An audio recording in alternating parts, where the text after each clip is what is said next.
During dinner, she suddenly received a text that said, "Get up and run. Don't say a word to your husband." My beautiful family, what happened next will shock you beyond imagination. Who really sent her that message? A friend, a stranger, or an enemy? Was her husband hiding something darker than she ever knew? And most importantly, if it were you, would you run or would you stay at the table? Hi, my beautiful family. Let us begin with a prayer. Heavenly Father, today I lift my voice to honor the most precious jewels you created, women. Bless every mother who gives her body, her time, her soul to raise children with love. Bless every wife who stands like a shield beside her husband through storms and sunshine. Bless every daughter, the smile of the home, the hope of tomorrow, the light of a father's eyes. Bless every grandmother whose prayers hold generations together like golden threads. Women are not just part of life, they are life itself. They are strength wrapped in tenderness, love wrapped in sacrifice, and honor wrapped in grace. Father, may every woman in my family be lifted high, crowned with peace, joy, and everlasting love. But family, hear me with love. My heart aches. I pour everything into these stories, my tears, my prayers, my sleepless nights, yet too many no longer watch till the end. When you leave halfway, it feels like you are leaving me standing alone, like my hard work is invisible. But still, I keep going, because I do this not for fame, but for love, for respect, for women, for family. To those who are new, I understand your doubts. Trust is not easy, but know this: I have never betrayed you, and I never will. Every story is born from respect for women and from my deep love for family. If you stand with me, write present. If you feel my heart, write I am with Mr. Peter.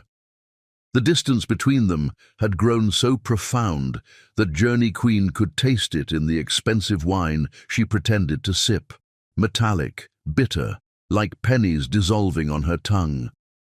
Across the white tablecloth at Meridian, her husband, Elias Thornton, carved his dry-aged steak with surgical precision, the knife scraping against bone in a rhythm that matched her heartbeat. 35 years old, and she felt ancient, watching this man she'd married when she still believed love meant compromise. The soft jazz couldn't mask what they'd become, two strangers performing dinner theatre for the waitstaff. "Morrison acquisition closes Thursday," Elias said, not looking up. His voice carried that boardroom detachment, the same tone he used to discuss stock portfolios or their mortgage refinancing. When had he stopped using her name? "Partners are pleased with the preliminary numbers." Journey nodded, pushing roasted vegetables around her plate. Her wedding ring clinked against the fork, a sound that once made her smile, now felt like a tiny bell tolling. At 37, Elias still looked good in his expensive suits, still got compliments on his sharp jawline. But his brown eyes had gone cold, somewhere between their second anniversary and now, calculating everything in billable hours. "That's wonderful," she heard herself say, though the words tasted like ash. When had she stopped caring about his victories? When had he stopped sharing anything that mattered? Around them, other couples actually seemed to enjoy each other. At the next table, a woman threw her head back, laughing at something her partner whispered, wine spilling slightly as her shoulders shook with genuine delight. Journey couldn't remember the last time she'd laughed like that. Couldn't remember Elias making her laugh at all. "Been thinking about the Hamptons house," Elias continued, finally meeting her eyes. "Should sell it. Maintenance costs don't justify usage frequency. The Hamptons house, their honeymoon cottage where she'd once imagined children building sandcastles, where she'd dreamed of growing old together on the wraparound porch. Now it was just another line item to liquidate. If you think that's best." The words slipped out automatically, even as something inside her screamed to fight for that house, for those memories, for anything worth saving. Elias nodded and returned to his meal, matter settled. This was how decisions happened now. He proposed, she acquiesced. Life moved forward with all the warmth of a business transaction. Her phone vibrated against the table. Elias's fork paused midway to his mouth. Really, Journey? During dinner? Sorry, I thought. She reached for the phone, planning to silence it quickly, but the message preview stopped her cold. Emergency at Grandmama's house. She needs you now. Don't tell anyone where you're going. Ailani. Her 29-year-old sister never sent dramatic texts. Ailani had inherited Mama Rose's practical nature. If she said emergency, someone was dying. I have to go. Journey was already reaching for her purse, hands shaking. Go where? We haven't finished.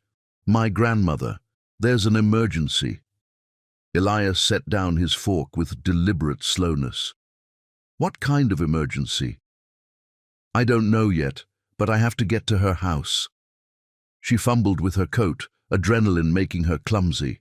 Mama Rose had raised her after the car accident that killed her parents when she was 12. The thought of losing the woman who'd been her anchor made breathing difficult. Journey, you're being dramatic. Whatever it is can wait until we finish eating. We made reservations 2 weeks ago. The casual dismissal hit her like ice water. This was the man who'd promised to love and support her through life's storms, now treating her family crisis like an inconvenience threatening his dinner plans. My grandmother raised me, Elias. If she needs me, nothing else matters. Her voice carried a strength that surprised them both. When had she stopped fighting for what mattered to her? Fine. He waved his hand dismissively. I'll handle the check. Try not to let Rose manipulate you into whatever charity project she's dreamed up this time. The cruelty was casual, practiced, dismissing Mama Rose as manipulative, reducing her lifetime of service to charity projects. Journey stared at this man she'd married, searching for any trace of the person who'd once promised to cherish her family as his own. Nothing. Empty brown eyes that saw her as an inconvenience. Don't wait up, she said quietly, then turned and walked away from their table, away from the suffocating politeness of their dying marriage, toward whatever crisis waited at the house where she'd learned what love actually meant. Rain started as she reached her car, fat drops splashing against the windshield like tears. The drive through the city's darkening streets felt surreal, as if she were escaping from a beautiful prison she'd built around herself, one compromise at a time. Every red light felt like freedom delayed. The old Victorian house glowed warm yellow against the grey evening, its wraparound porch and gingerbread trim welcoming as always. But something felt different as Journey hurried up the front steps, her heels clicking against wet wood. No ambulance, no police cars. So why this crushing dread? She found her spare key under the ceramic frog where it had lived since childhood and let herself into the familiar entryway. Vanilla and cinnamon wrapped around her like a hug, but underneath she smelled something else, the salt of tears. Mama Rose, she called, dropping her purse on the antique hall table. In here, baby girl. The beloved voice came from the living room, thick with emotion and exhaustion. Journey found her 89-year-old grandmother seated in her favorite armchair, surrounded by cardboard boxes and scattered photographs. Mama Rose's silver hair was disheveled, her usually immaculate appearance forgotten. Tears streaked down her dark cheeks as she clutched a faded newspaper clipping. Grandmama, what's wrong? Are you hurt? Journey knelt beside the chair, taking those familiar hands that had braided her hair, wiped her tears, taught her to cook. They're tearing it down, baby. Mama Rose's voice broke on the words. After 30 years, they're destroying everything we built. Tearing what down? Though dread was already pooling in her stomach. The Riverside Community Center. Mama Rose held up the newspaper clipping with trembling fingers. Some developer bought the whole block, Luxury condominiums going up, and our center has to be gone by month's end. The weight of this revelation pressed against Journey's chest like a stone. The Riverside Community Center was Mama Rose's life's work. 30 years of after-school programs for children, meals for seniors, job training for adults, hope for families with nowhere else to turn. More than a building, it was the beating heart of a community. There has to be something. Legal challenges, fundraising. I've tried everything, sweetheart. Mama Rose's shoulders sagged with defeat. Sale completed months ago, before anyone knew what was happening. Developer has all the permits, all the approvals. We're just poor folks who don't matter to the people making decisions. Looking around at the photographs scattered everywhere, Journey saw 30 years of transformed lives. Pictures of children who'd found safety at the center, elderly residents who'd discovered community, families who'd been fed and housed and loved when the world turned away. Those children need this place, Mama Rose continued, her voice growing stronger despite her tears. Where will they go after school when their parents work 2 jobs just to keep lights on? Who's going to make sure they have dinner and homework help and someone who believes in their dreams? Holding her grandmother's hands, seeing the devastating impact written across her beloved face, Journey felt something crack open in her chest. The numbness that had characterized her life for years shattered, revealing passion and purpose she'd forgotten she possessed. "We're going to save it," she said with sudden fierce certainty. Mama Rose looked up through her tears, hope flickering in her dark eyes. "How, baby girl?" "I don't know how to fight people with that kind of money and power." "I don't know yet," Journey admitted, "but I promise you, we're going to find a way. This center is too important to let it disappear without a fight." As she held her grandmother close, feeling the strength and courage that had always defined this remarkable woman, Journey made a silent vow that would change everything. She didn't know that saving the Riverside Community Center would lead her to question every assumption about her life, challenge every compromise she'd made, and ultimately introduce her to a love so profound it would teach her the difference between existing and truly living. All she knew in that moment was that some things were worth fighting for, and perhaps it was time she remembered how to be the woman Mama Rose had raised her to be. Chapter 2. The Gallery of Unexpected Encounters. Journey had always believed that the most important conversations happened in the spaces between words, but she never expected to discover this truth while staring at a painting that transformed a woman's tears into blooming flowers.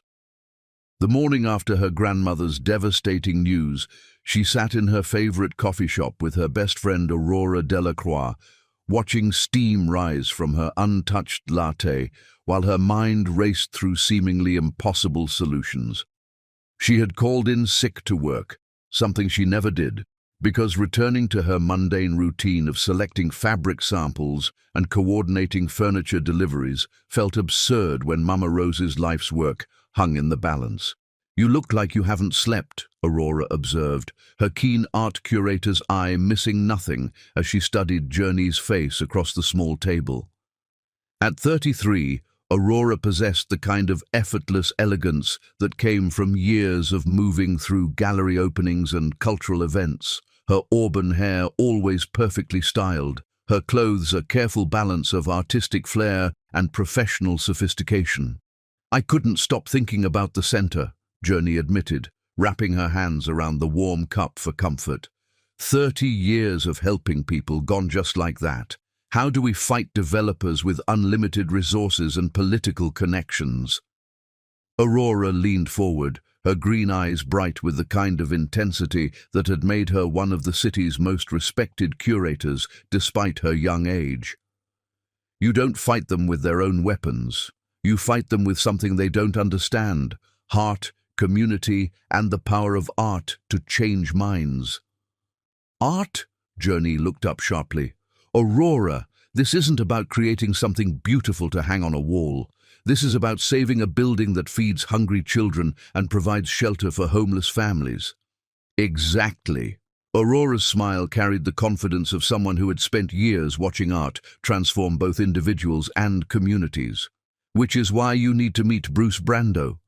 The name meant nothing to Journey, though something in Aurora's tone suggested it should. Who is Bruce Brando? Only the most innovative philanthropist in the city, Aurora said, pulling out her phone to scroll through images. He owns the Brando Gallery downtown, but it's not like any gallery you've ever seen. He specializes in community-focused art that tells real stories about real people. Last year, he helped save a homeless shelter by organizing an exhibition that raised over $200,000 in one night.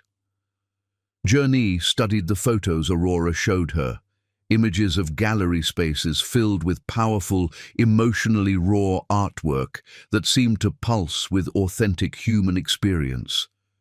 These weren't the sanitized, abstract pieces she associated with high-end galleries. These were works that spoke to struggle and triumph, loss and hope, the kind of art that made viewers feel something profound in their bones. He sounds like every other wealthy philanthropist who writes checks to ease his conscience, Journey said, though even as the words left her mouth, she recognized the cynicism wasn't entirely fair. The artwork in Aurora's photos suggested someone with deeper motivations than simple tax benefits.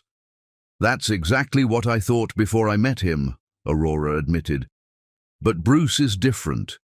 He grew up in foster care, built his fortune through tech investments, and now he uses art as a bridge between communities that normally never connect. He's not writing checks from some ivory tower. He's in the trenches, working directly with artists and neighborhoods. Despite her skepticism, Journey felt a flutter of hope. Do you think he would help with the community center? There's only one way to find out. Aurora stood and gathered her purse with characteristic decisiveness. His gallery is 15 minutes from here. Let's go see if he's available.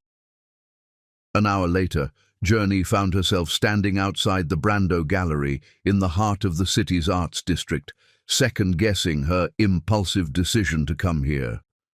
The building itself was understated, a converted warehouse with large windows and a simple black sign bearing the gallery's name in elegant silver letters. Nothing about the exterior suggested the kind of pretentious showmanship she had expected from a millionaire's vanity project. Stop overthinking, Aurora said, recognizing Journey's hesitation. The worst thing that happens is he says no, and we're no worse off than we were this morning. Inside, the gallery exceeded every expectation Journey had formed during the drive over. The space was vast and airy, with exposed brick walls and polished concrete floors that created an industrial warmth. But it was the artwork that took her breath away. Pieces that told stories of resilience and transformation, of communities finding strength in shared struggle. She paused before a large canvas depicting an elderly woman reading to a group of children in what appeared to be a community center setting. The artist had captured something transcendent in the scene, the way the children's faces turned toward the reader like flowers following the sun, the gentle strength in the woman's hands as she held the book, the sense of sanctuary and possibility that radiated from their gathering. "That's one of my favorites," a voice said behind her, warm and genuine in a way that made her turn immediately. Bruce Brando was nothing like what she had imagined. He stood in the gallery's main corridor, wearing jeans that had seen actual work, a simple grey sweater with paint stains on the sleeves, and canvas sneakers that looked like they had walked through every neighborhood in the city. His dark hair was slightly disheveled, as if he had been running his hands through it while concentrating on some complex problem, and his blue eyes held the kind of intelligence that came from truly seeing the world rather than simply observing it. "The artist is a woman named Elena Rodriguez," he continued, moving to stand beside Journey in front of the painting. "She grew up in East Valley, spent her afternoons at the community center there after her mother worked double shifts at the hospital. This piece is her tribute to the volunteer who taught her to read, and eventually to believe she could become an artist.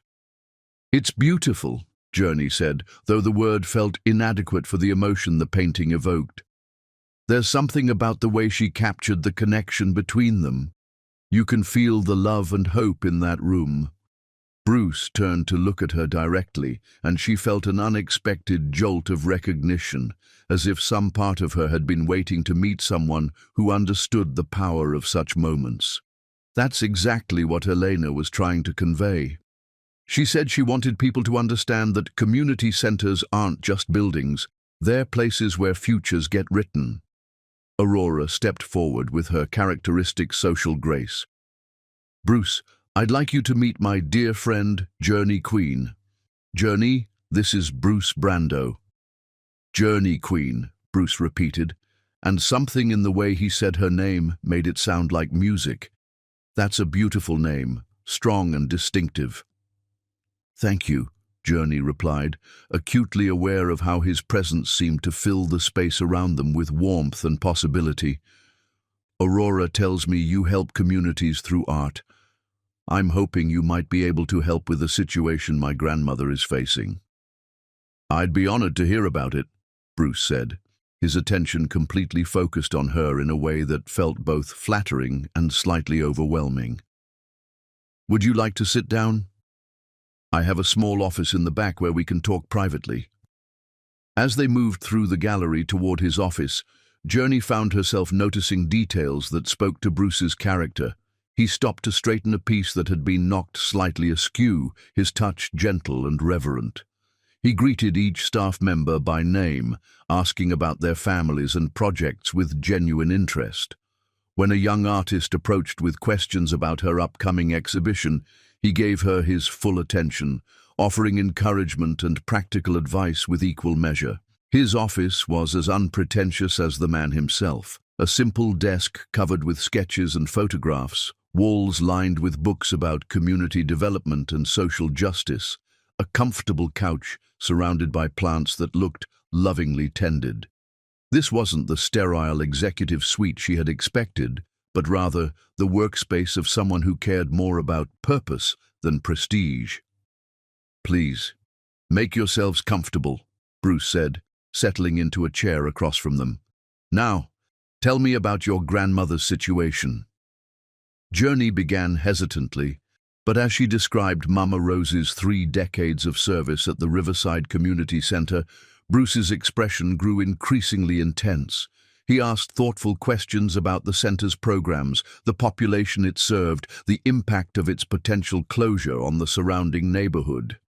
His knowledge of community development issues was impressive, but it was his emotional engagement that surprised her most.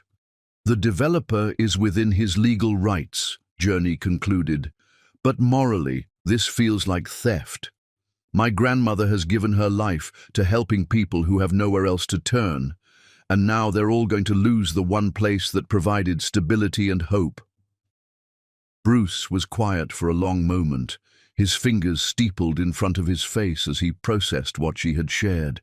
When he finally spoke, his voice carried a weight of personal understanding that made her heart skip. "I know what it's like to depend on places like your grandmother's center," he said quietly. "When I was 8 years old, I aged out of a foster placement and ended up at a community center in Detroit. The director there, Mrs. Washington, made sure I had dinner every night and help with homework. She's the reason I stayed in school, the reason I learned to believe I could build something meaningful with my life." The raw honesty in his confession moved Journey profoundly. She could see the boy he had been in his eyes, vulnerable, searching for belonging, finding it in the kindness of strangers who chose to care. "What if we organized a fundraising exhibition?" Bruce continued, his energy shifting into problem-solving mode. "We could showcase artwork created by community members, children, seniors, families who have been helped by the center. Tell their stories through art, make the developers and city officials see what they're really destroying." "Do you think it would work?" Journey asked, hope blooming in her chest, despite her attempts to remain realistic. "I think," Bruce said, leaning forward with the intensity of someone who had spent years turning impossible dreams into reality, that when people see the truth of what your grandmother has built, they won't be able to look away. Art has the power to change hearts, and changed hearts can move mountains. As they discussed logistics and timelines, Journey found herself studying Bruce's hands as he sketched rough ideas on a notepad. They were strong hands, marked by calluses that suggested real work rather than purely theoretical involvement. When he reached for a book to show her examples of similar projects, their fingers brushed accidentally, and she felt an electric current run through her entire body. The moment stretched between them, charged with possibility and recognition. Bruce's eyes met hers, and she saw her own surprise reflected back at her. This wasn't supposed to happen. She was a married woman seeking help for her grandmother, not a woman discovering that her heart could still skip at a stranger's touch. "I should get started on some preliminary outreach," Bruce said, his voice slightly hoarse as he pulled his hand back. "If you're willing to work with me on this, we could have something really special." "Yes," Journey said, the word carrying more weight than a simple agreement to collaborate. "I'd like that very much." As they exchanged phone numbers and scheduled their next meeting, Journey felt as if she were standing at the edge of a cliff, looking down at territory that was both terrifying and irresistibly appealing. She had come here seeking help for Mama Rose's community center, but she was leaving with something far more complicated, the beginning of a connection that threatened to upend every assumption she had made about her life and what she deserved from it. Walking back to her car with Aurora, who had remained diplomatically quiet during most of the meeting, Journey felt the weight of possibility pressing against her chest. "That," Aurora said with obvious satisfaction, "went better than I expected." "He seems very committed to helping," Journey replied carefully, though they both knew commitment was not the only thing that had sparked in that office. "Journey," Aurora said gently, stopping beside the car to look at her friend directly. "I've known Bruce for 3 years, and I've never seen him look at anyone the way he looked at you today." "I'm married, Aurora," Journey said, though the words felt hollow even as she spoke them. "I know," Aurora replied. "I'm just saying that sometimes the universe puts people in our path when we need them most. What we do with that gift is up to us." As Journey drove home through the busy afternoon traffic, she found herself thinking not about the fundraising exhibition or the community center's future, but about the way Bruce had said her name as if it were something precious he wanted to protect. For the first time in years, she felt truly seen by another person, and the sensation was both exhilarating and terrifying.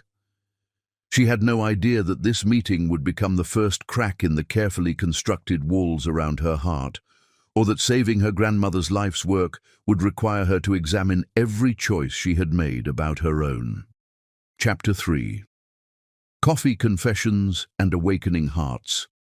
Some conversations change the trajectory of a life in the space of a single afternoon, and Journey Queen discovered this truth while watching Bruce Brando's hands wrap around a coffee cup as if he were protecting something infinitely precious.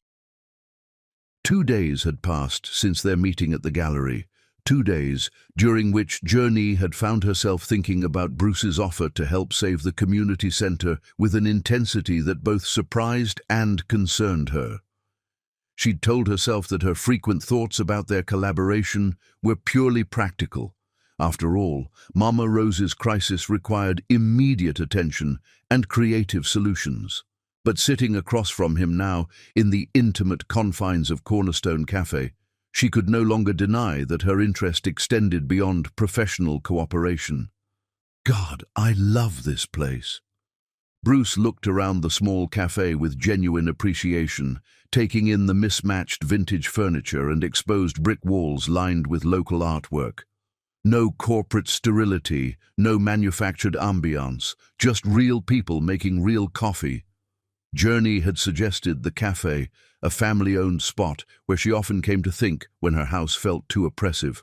Something about Bruce's immediate comfort here, The way he'd nodded hello to the barista by name told her he understood the difference between authentic and performative. "I spent most of yesterday sketching exhibition layouts," Bruce said, pulling a worn notebook from his jacket pocket. His fingers bore fresh traces of charcoal and paint, evidence of hands that created as well as planned. "I'm thinking we transform the entire gallery into a representation of the community center itself. Different stations showing various programs, with artwork created by the people whose lives your grandmother has touched." Journey leaned forward to study his sketches, breathing in the faint scent of his cologne, mixed with coffee, and something distinctly him, clean soap, maybe a hint of paint thinner. His ideas weren't just spatial arrangements, but emotional journeys, showing how visitors would move through the exhibition, experiencing stories in a sequence that built understanding and empathy. "This is brilliant," she said, tracing her finger along his drawings. The children's section flowing into senior programs, then job training areas, like walking through the center itself. "You've thought of everything. It's like—" She paused, searching for the right words. "Like you really get what Mama Rose has built there." "I do." Bruce's voice carried quiet conviction. "These places, they're sacred, you know? Not in a religious way, but in a human way," Journey finished, and saw something light up in his eyes. "Exactly, in a human way." He smiled, and it transformed his entire face. "Most people see community centers as places where poor kids hang out after school. They don't understand that we're looking at transformation in its most basic form." As he explained his vision in greater detail, Journey found herself studying not just his words, but the way he spoke them. No pretense, no calculated charm designed to impress. This was a man who genuinely cared about the work they were planning, who understood that saving the community center meant preserving something sacred. "Can I ask you something personal?" The words slipped out before she could stop them. "Sure." "Why does this matter so much to you? I mean, beyond just supporting community causes. This feels—" She gestured between them, then caught herself. "The way you talk about it feels personal." Bruce was quiet for a moment, his fingers tracing the rim of his coffee cup. When he looked up, she saw vulnerability in his expression that made her chest tight. "I told you I grew up in foster care." His voice was careful, measured. "What I didn't mention is that I aged out of the system when I was 18 with nowhere to go. No family, no safety net, no idea how to navigate the world alone." The confession hit Journey harder than she'd expected. Looking at Bruce now, successful, confident, clearly comfortable in his own skin, it was impossible to imagine him as a scared teenager with no place to call home. "Jesus, what did you do?" "Slept in shelters, community centers, ate meals wherever I could find them." His honesty was matter-of-fact, but she could hear the old pain underneath. "For 8 months, I was basically invisible, just another homeless kid nobody wanted to deal with." "How did you—" She gestured at him, at the successful man sitting across from her. A community center director named Harold Sanchez. Bruce's entire demeanor softened. "He let me sleep on a cot in his office in exchange for maintenance work. But more than that, he saw something in me that I couldn't see in myself. Helped me apply for college grants, drove me to job interviews, never once made me feel like I was charity." "He sounds incredible." He was. Harold died 5 years ago, but not before seeing me graduate college and start my first business. Bruce smiled at the memory, but Journey could see grief that still lived behind his eyes. He used to say that community centers weren't in the business of changing lives. They were in the business of giving people tools to change their own lives. The depth of his personal connection to their cause moved Journey profoundly. She'd expected to work with a wealthy philanthropist motivated by tax benefits and social recognition. Instead, she'd found a man whose commitment grew from authentic understanding of what it meant to need the kind of help Mama Rose provided. I'm sorry you went through that. The words felt inadequate for the magnitude of what he'd shared. Don't be... Bruce's response was immediate, firm. Those experiences taught me that everyone deserves to be seen and valued, regardless of their circumstances. They're why I do this work now, why I can't walk away when places like your grandmother's center are threatened. Their conversation was interrupted by the soft chime of Journey's phone.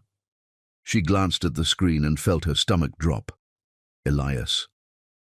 "Excuse me," she said to Bruce, then answered with forced politeness. "Hello? Where are you?" Her husband's voice carried that sharp edge she'd learned to recognize as barely controlled irritation. "I called your office. They said you took another sick day." Bruce politely looked away, focusing on his notebook while clearly trying to give her privacy for what was obviously a difficult conversation. "I'm handling the situation with my grandmother's community center." Journey kept her voice level despite the familiar anxiety building in her chest. "You're still playing around with that?" Elias's dismissive tone made her face flush with embarrassment, especially knowing Bruce could hear every word. "We have the Henderson dinner party tonight. I assume you haven't forgotten our actual obligations."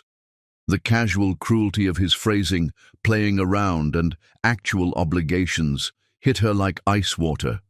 Every meaningful moment of her work with Bruce, every genuine connection she'd felt to this cause, reduced to childish games that interfered with social climbing.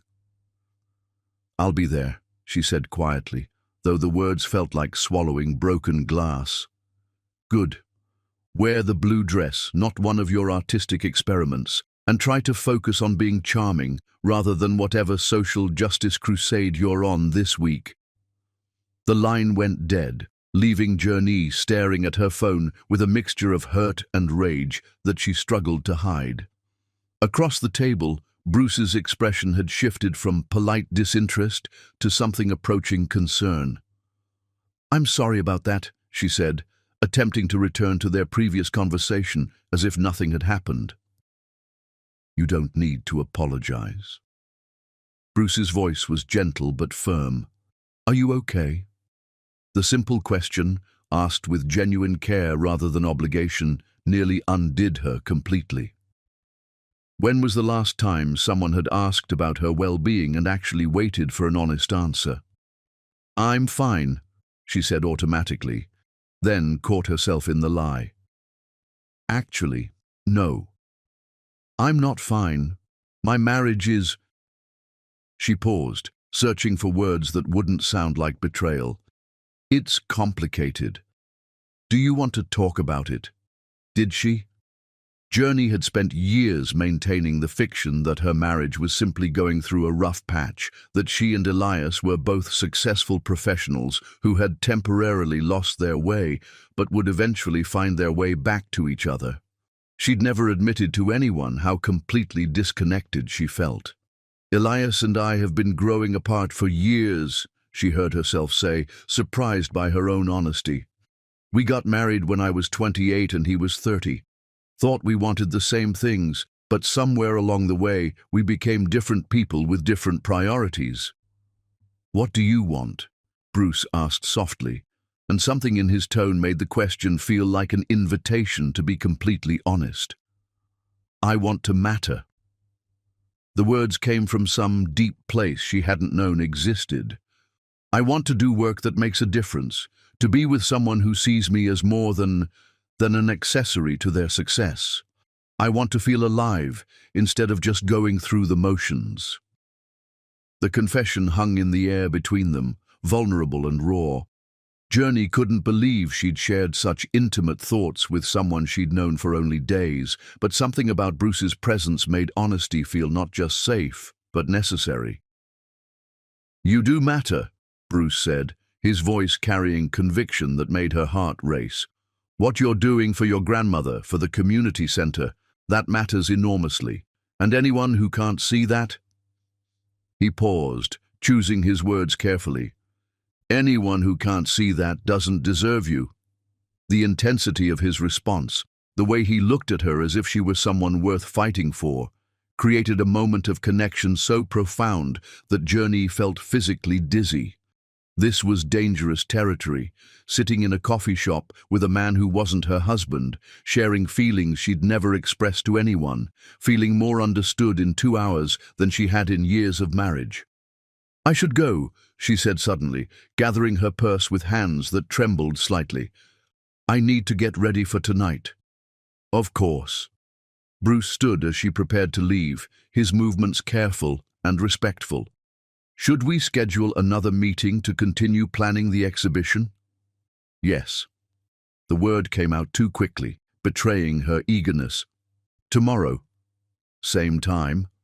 "I'll be here," Bruce replied, and something in his smile made her think he understood exactly why she wanted to see him again. As she walked to her car, Journey felt as if she were moving through a dream where everything familiar had shifted slightly out of focus. The conversation with Bruce had awakened something in her that she'd thought permanently dormant, a sense of possibility, of being truly seen and valued for who she was rather than who others expected her to be. Driving home to prepare for another evening of performing the role of dutiful wife, she found herself thinking not about the dinner party ahead, but about tomorrow's meeting. For the first time in years, she had something to look forward to that belonged entirely to her. She didn't yet understand that this feeling of anticipation was the first crack in the carefully constructed walls around her heart, or that her growing connection to Bruce was illuminating just how much of herself she'd lost in her marriage to Elias. All she knew was that she felt more alive after 2 hours with Bruce than she had in months of her regular life. The transformation had begun, though she wouldn't recognize it fully until much later. For now, it was enough to carry the memory of being seen and valued by someone who understood that saving a community center meant preserving something sacred, and that she was worthy of that same kind of protection and care. Chapter 4. The Art of Falling Without Permission. Love, Journey discovered, was not the thunderbolt she had always imagined, but rather 1,000 small moments that accumulated like brushstrokes on a canvas, until suddenly, impossibly, a masterpiece emerged where none had existed before. The week following their coffee shop conversation had blurred into a series of shared purposes and stolen glances, each day bringing new reasons for Journey and Bruce to work closely together on the community center exhibition. What had begun as collaborative planning had evolved into something far more intimate, a partnership that extended beyond their stated mission into territory that neither had acknowledged, but both felt with growing intensity.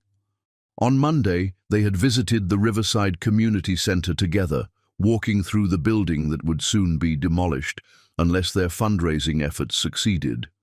Journey watched Bruce interact with the children in the after-school program, noting how he knelt to their eye level when they spoke, how he listened to their stories with the same attention he gave to wealthy donors, how his face lit up with genuine delight when a shy 7-year-old named Marcus showed him a crayon drawing of his family.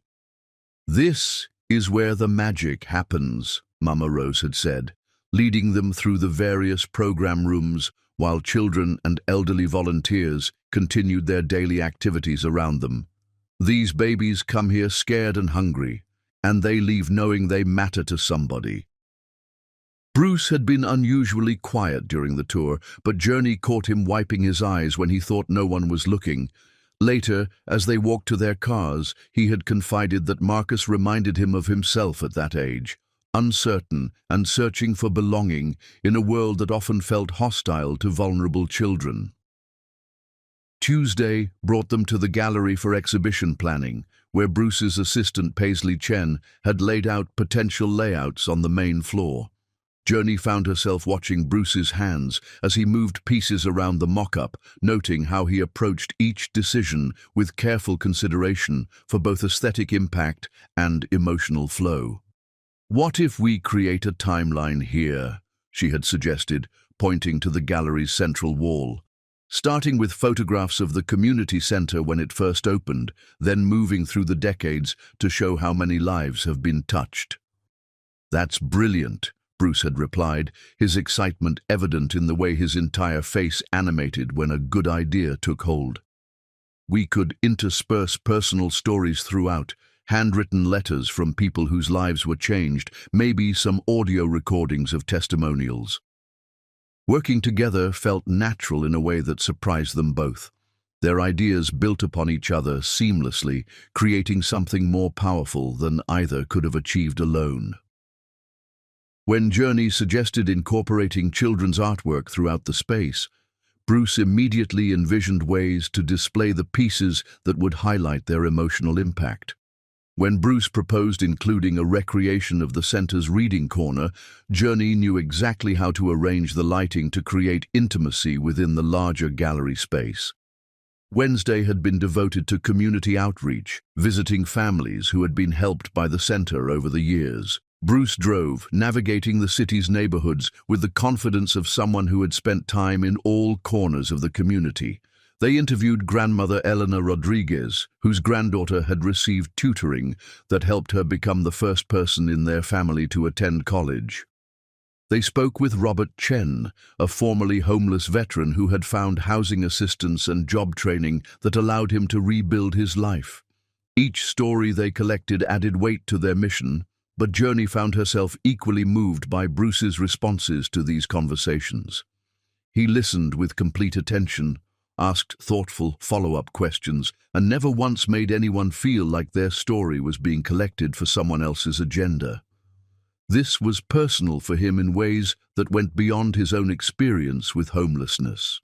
"You're extraordinary at this," Journey had said as they drove between interviews.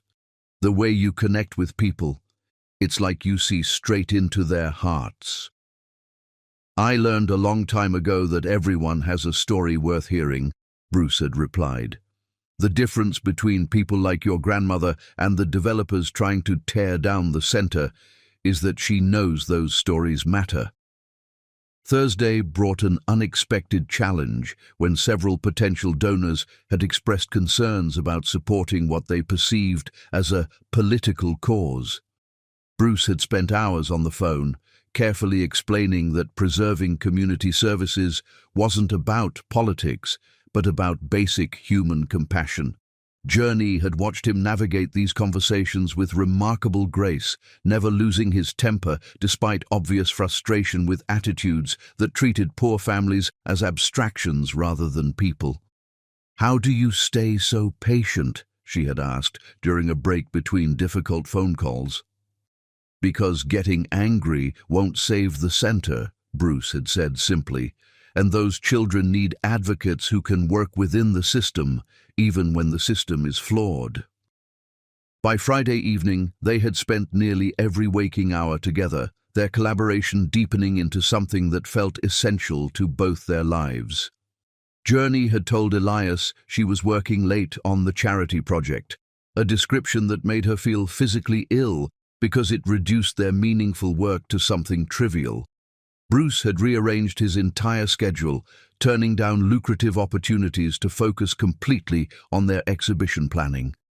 Now, as they worked together in the gallery after hours, hanging preliminary artwork and testing lighting arrangements, Journey felt the weight of everything unspoken between them.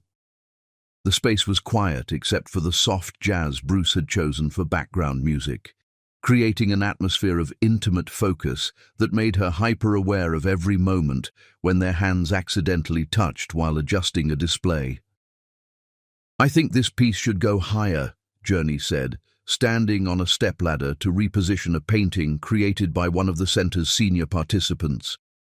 The artwork depicted hands of different ages working together in a garden, symbolizing the intergenerational connections that made the center special. "Let me help," Bruce said, moving to steady the ladder.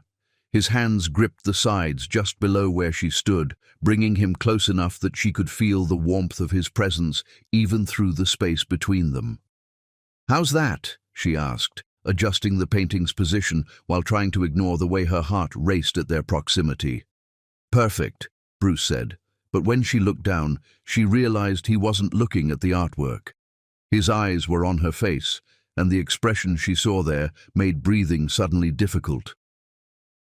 "Journey," he said softly, his voice carrying a weight of emotion that matched what she felt building in her own chest. She climbed down from the ladder carefully, acutely aware that each step brought her closer to him. When she reached the ground, they stood facing each other in the warm gallery lighting, surrounded by artwork that told stories of hope and transformation, and she realized that her own story was about to take a turn she hadn't planned or expected. "This week has been," she began, then trailed off, unsure how to finish the sentence, without acknowledging feelings that felt too dangerous to name. "I know," Bruce said, reaching up to gently touch her cheek. "I feel it too." The admission hung between them like a bridge neither was sure they should cross. Journey knew she should step away, should maintain the professional distance that her marriage required, should remember all the reasons why this moment was complicated and potentially destructive. Instead, she found herself leaning into his touch, closing her eyes as his thumb traced along her cheekbone with devastating gentleness. "Bruce," she whispered, not sure if she was asking him to stop or begging him to continue. "I never expected this," he said, his other hand coming up to frame her face completely. "I thought I was helping save a community center, not falling in love with the most remarkable woman I've ever met." The word love sent shockwaves through her entire body.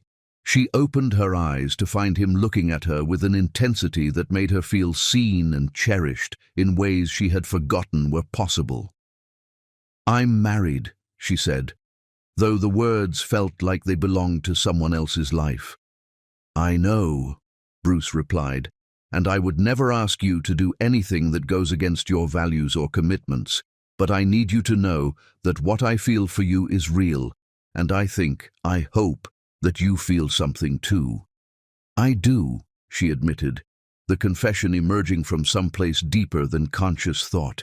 "God help me, I do." They moved toward each other simultaneously, drawn by forces neither could fully understand or resist. Journey felt as if she were watching herself from outside her body, as Bruce's lips neared hers, felt the warmth of his breath against her skin, felt every assumption about her life and what she deserved shifting like tectonic plates beneath her feet. The kiss that followed was soft and questioning at first, then deeper as she responded with an enthusiasm that surprised them both.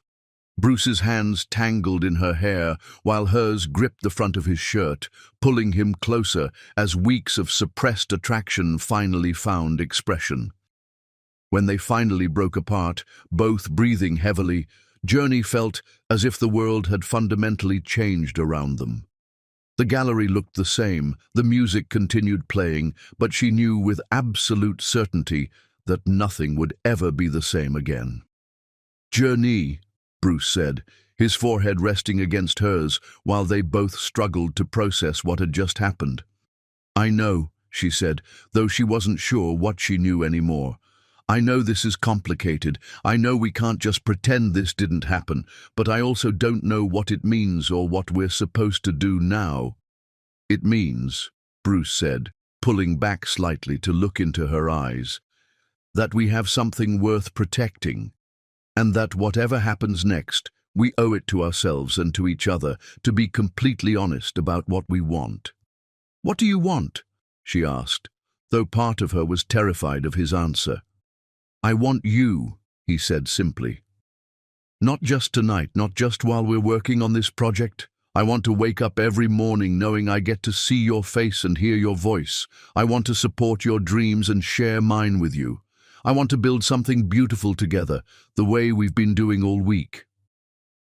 The honesty of his response overwhelmed her completely. When was the last time someone had spoken to her with such openness about their feelings and desires? When was the last time someone had made her feel wanted, not just for what she could provide, but for who she was? "I want that too," she admitted, then immediately felt the weight of her wedding ring against her finger. "But I don't know how to want it without destroying everything else in my life." "We don't have to figure everything out tonight," Bruce said gently. but we also can't pretend this didn't happen or that what we feel isn't real.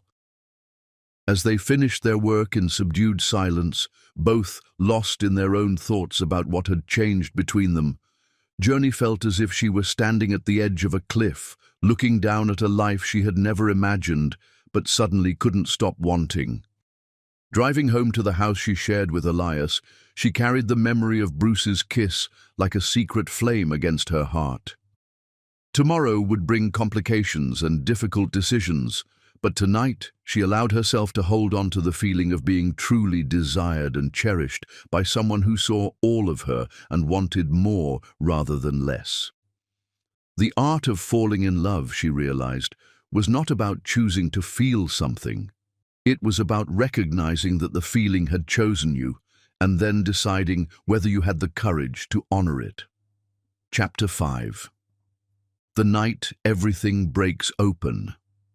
The moment Journey realized she was capable of choosing love over fear was the same moment her marriage finally died, though it took a room full of witnesses and her husband's public humiliation for her to recognize what had already become a corpse. The Riverside Community Center fundraising exhibition had exceeded every expectation Bruce and Journey had dared to nurture during their weeks of planning. The Brando Gallery pulsed with energy as over 200 attendees moved between displays of artwork created by community members, children's paintings depicting dreams, photographs documenting 3 decades of service, sculptures from donated materials. Journey moved through the space feeling as if she were floating, buoyed by their success and the knowledge that they had already raised enough money to purchase the community center. More than the financial triumph, she was moved by the connections being forged, conversations between donors and community members that transcended boundaries, children explaining their artwork to collectors who listened with genuine respect. "Baby girl, you did this," Mama Rose whispered to her granddaughter during a quiet moment near the gallery's back wall. At 89, Mama Rose had insisted on attending despite her fatigue, determined to witness the community coming together to save her life's work. She wore her best dress, navy blue with tiny pearl buttons, and her eyes sparkled with tears of joy and pride. "We did this, Grandmama," Journey corrected gently, though her heart swelled at the recognition. "You created something worth saving. Bruce and I just helped people see what you've been building all these years." "That young man looks at you like you hung the moon and stars," Mama Rose observed, nodding toward where Bruce stood near the exhibition's centerpiece. Even from across the room, Journey could see his passion as he spoke with potential donors, his hands moving expressively as he explained the center's impact. "Mama Rose," Journey began, but her grandmother's knowing smile silenced any protest. "Child, I've been watching people fall in love for 89 years. I know what it looks like." Mama Rose squeezed her granddaughter's hand with surprising strength. "The question isn't whether you'll care for each other. The question is what you're going to do about it." Before Journey could respond, Bruce appeared at her side, his face glowing with excitement and accomplishment.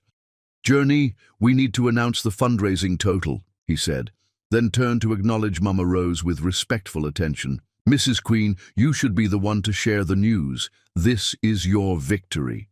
"Our victory," Mama Rose corrected firmly, "and I think the announcement should come from the 2 people who made tonight possible." 20 minutes later, Journey found herself standing beside Bruce in front of the assembled crowd, her heart racing not just from public speaking, but from their proximity. They had carefully maintained professional distance throughout the evening, but now, sharing this moment of triumph, she felt the connection between them like an electric current. "Ladies and gentlemen," Bruce began, his voice carrying clearly through the gallery's main space. "3 weeks ago, we learned that the Riverside Community Center, a beacon of hope serving our city's most vulnerable families for 30 years, was scheduled for demolition to make way for luxury condominiums." The crowd grew quiet, their attention focused completely on Bruce's words and the passion with which he delivered them. Tonight, Because of your extraordinary generosity and the tireless efforts of Mrs. Rose Queen and her granddaughter Journey, we have raised not only enough money to purchase the community centre, but sufficient funds to renovate and expand its programs. The announcement triggered enthusiastic applause, but Bruce raised his hand to continue. More importantly, you have demonstrated that when a community comes together around shared values of compassion and service, there is no challenge we cannot overcome. Journey stepped forward as Bruce concluded, her voice clear despite the emotion threatening to overwhelm her. My grandmother always taught me that a community is measured not by its wealth, but by how it treats its most vulnerable members. Tonight, you have shown that our community's heart is vast and generous. On behalf of everyone whose life has been touched by the Riverside Community Center, thank you. The applause that followed was thunderous, accompanied by cheers and wiping of eyes throughout the crowd. Journey felt Bruce's hand briefly touch hers as they stepped back, a gesture of shared accomplishment that sent warmth flooding through her entire body. The triumph was shattered 30 minutes later when Elias finally arrived, clearly having spent time at a bar before making his appearance. Journey had mentioned the fundraiser to him several times, but he dismissed it as unimportant, making it clear that he considered her involvement embarrassing rather than meaningful. Now, watching him navigate through the crowd with studied casualness that barely concealed his intoxication, Journey felt familiar embarrassment and disappointment. "Quite a little gathering you've put together," Elias said when he reached her side, his words slightly slurred and his tone carrying condescending sarcasm. "Very authentic." The word dripped with disdain, and several nearby guests turned to stare at the obvious tension between them. Journey forced a smile, hoping to minimize the scene she could feel building. "Elias, let me introduce you to some of the donors." "Oh, I'm sure they're all very impressed with themselves," Elias replied, loudly enough that surrounding conversations faltered. "Nothing like a good charity event to make rich people feel better about their privilege." The casual cruelty of his observation, dismissing the evening's genuine accomplishments and the donors' sincere generosity, made Journey's face burn with shame.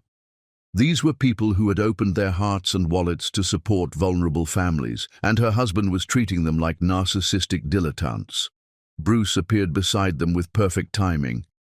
"You must be Elias," he said, extending his hand with gracious professionalism. "I'm Bruce Brando. Journey has been absolutely instrumental in organizing tonight's exhibition. You should be very proud of her dedication."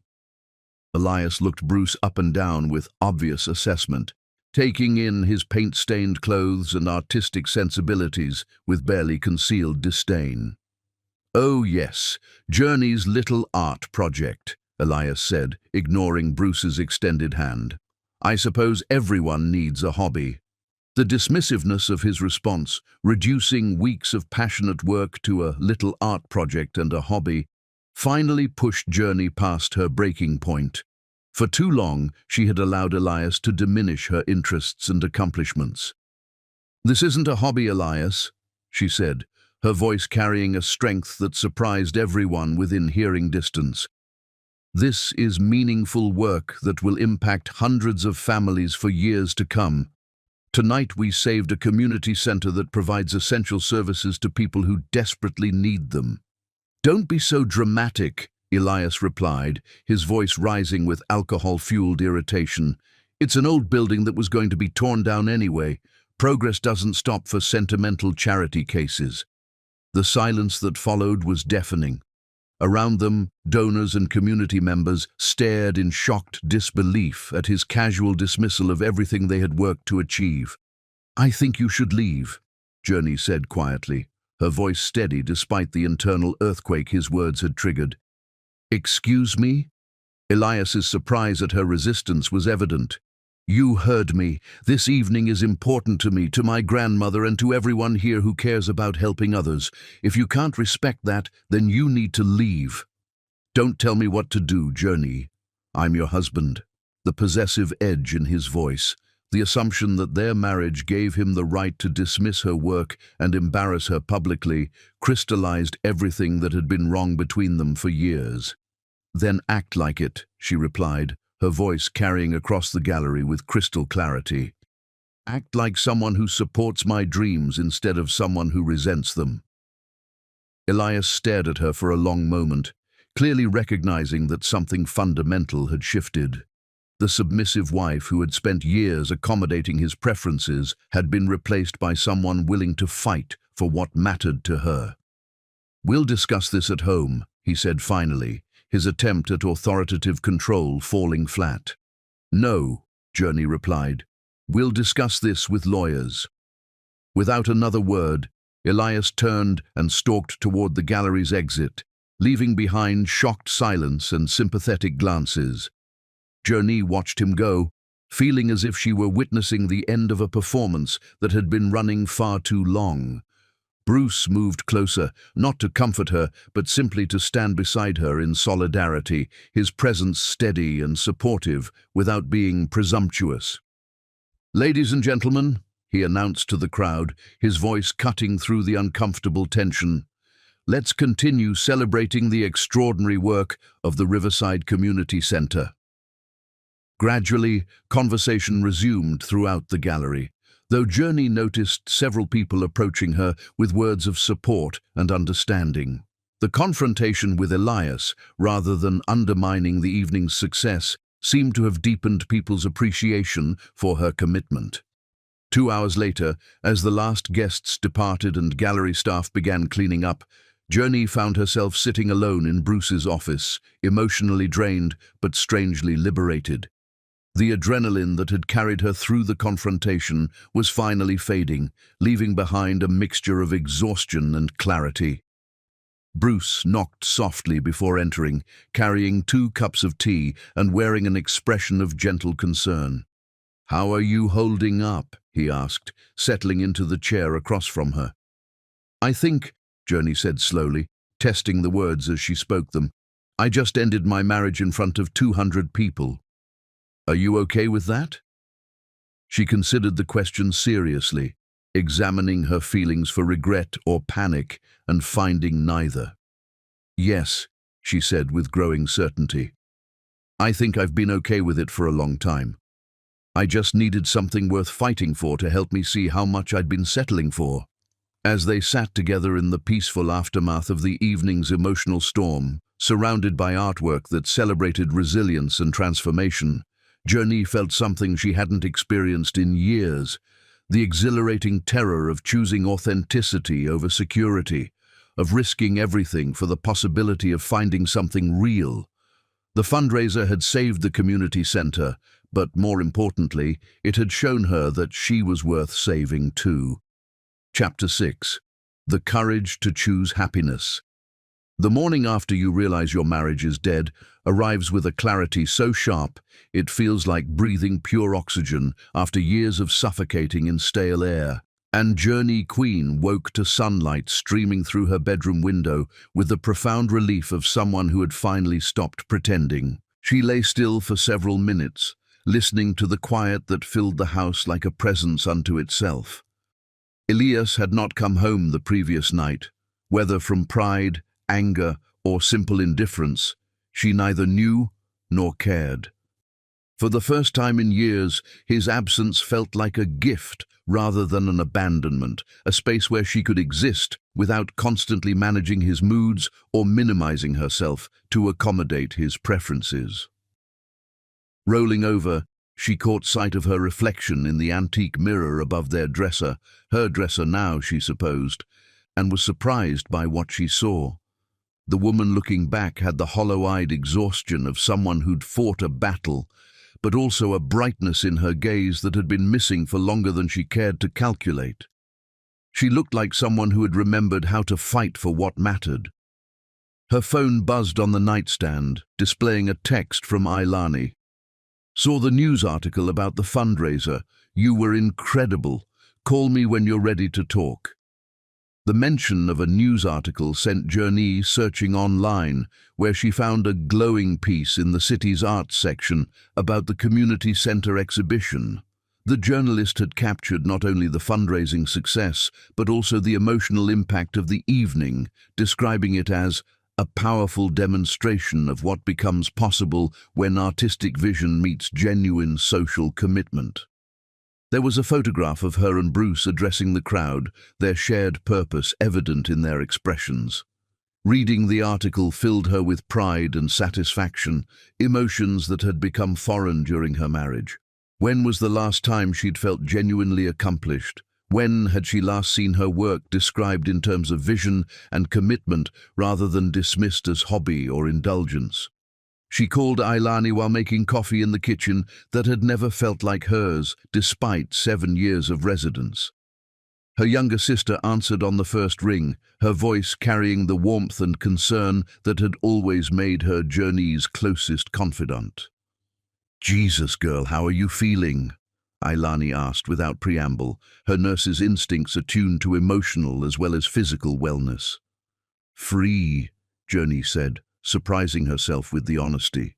"Scared and confused and uncertain about everything, but free." "Good." Ailani's response was characteristically direct.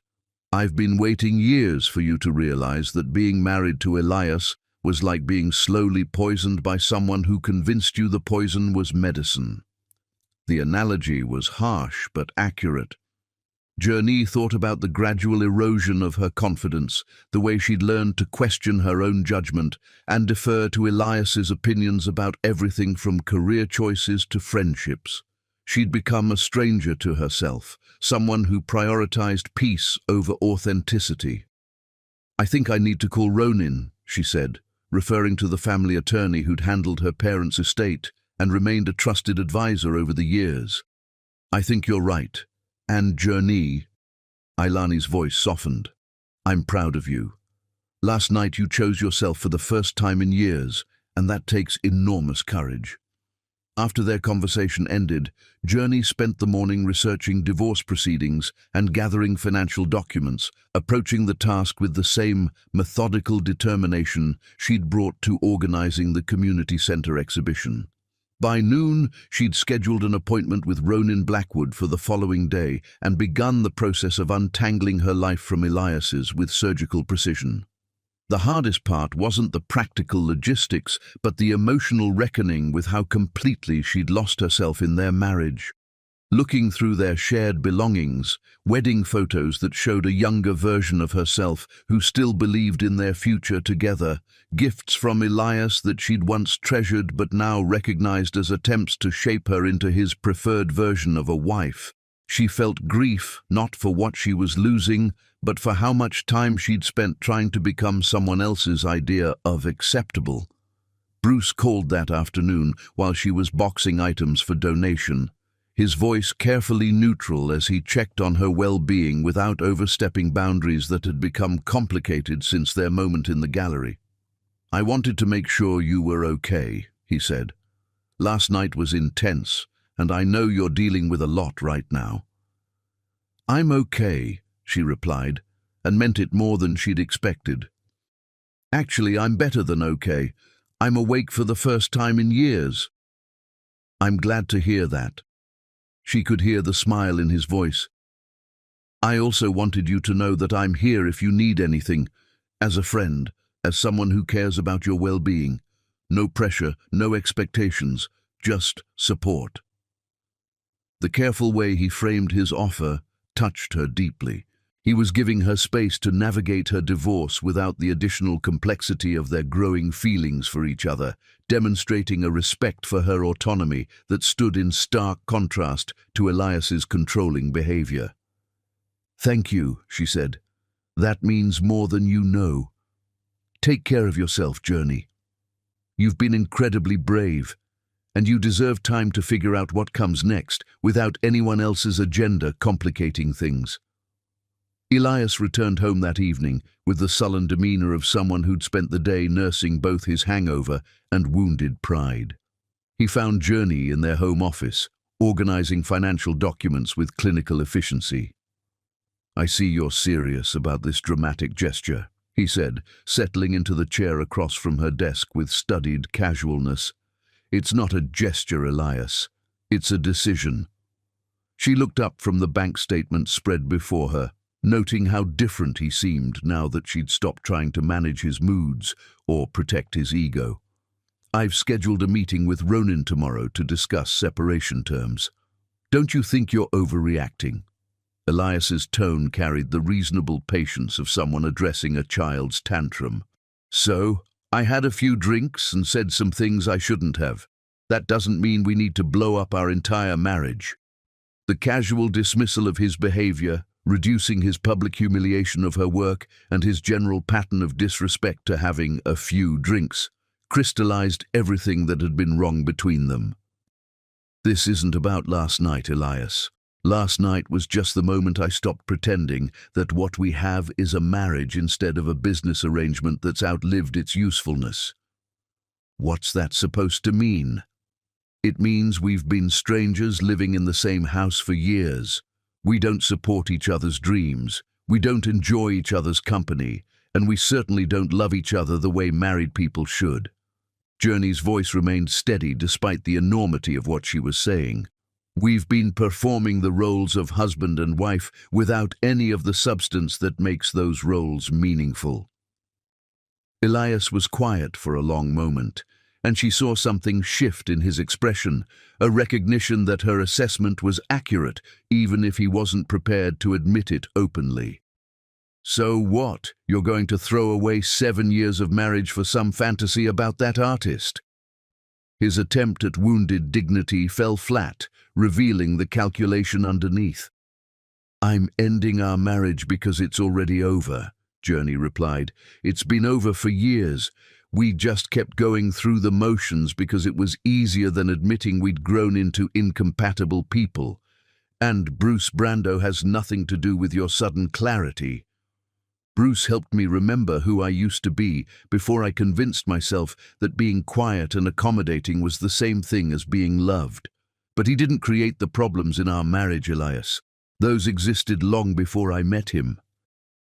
The conversation continued for another hour, cycling through recriminations and attempts at reconciliation that felt hollow to both participants.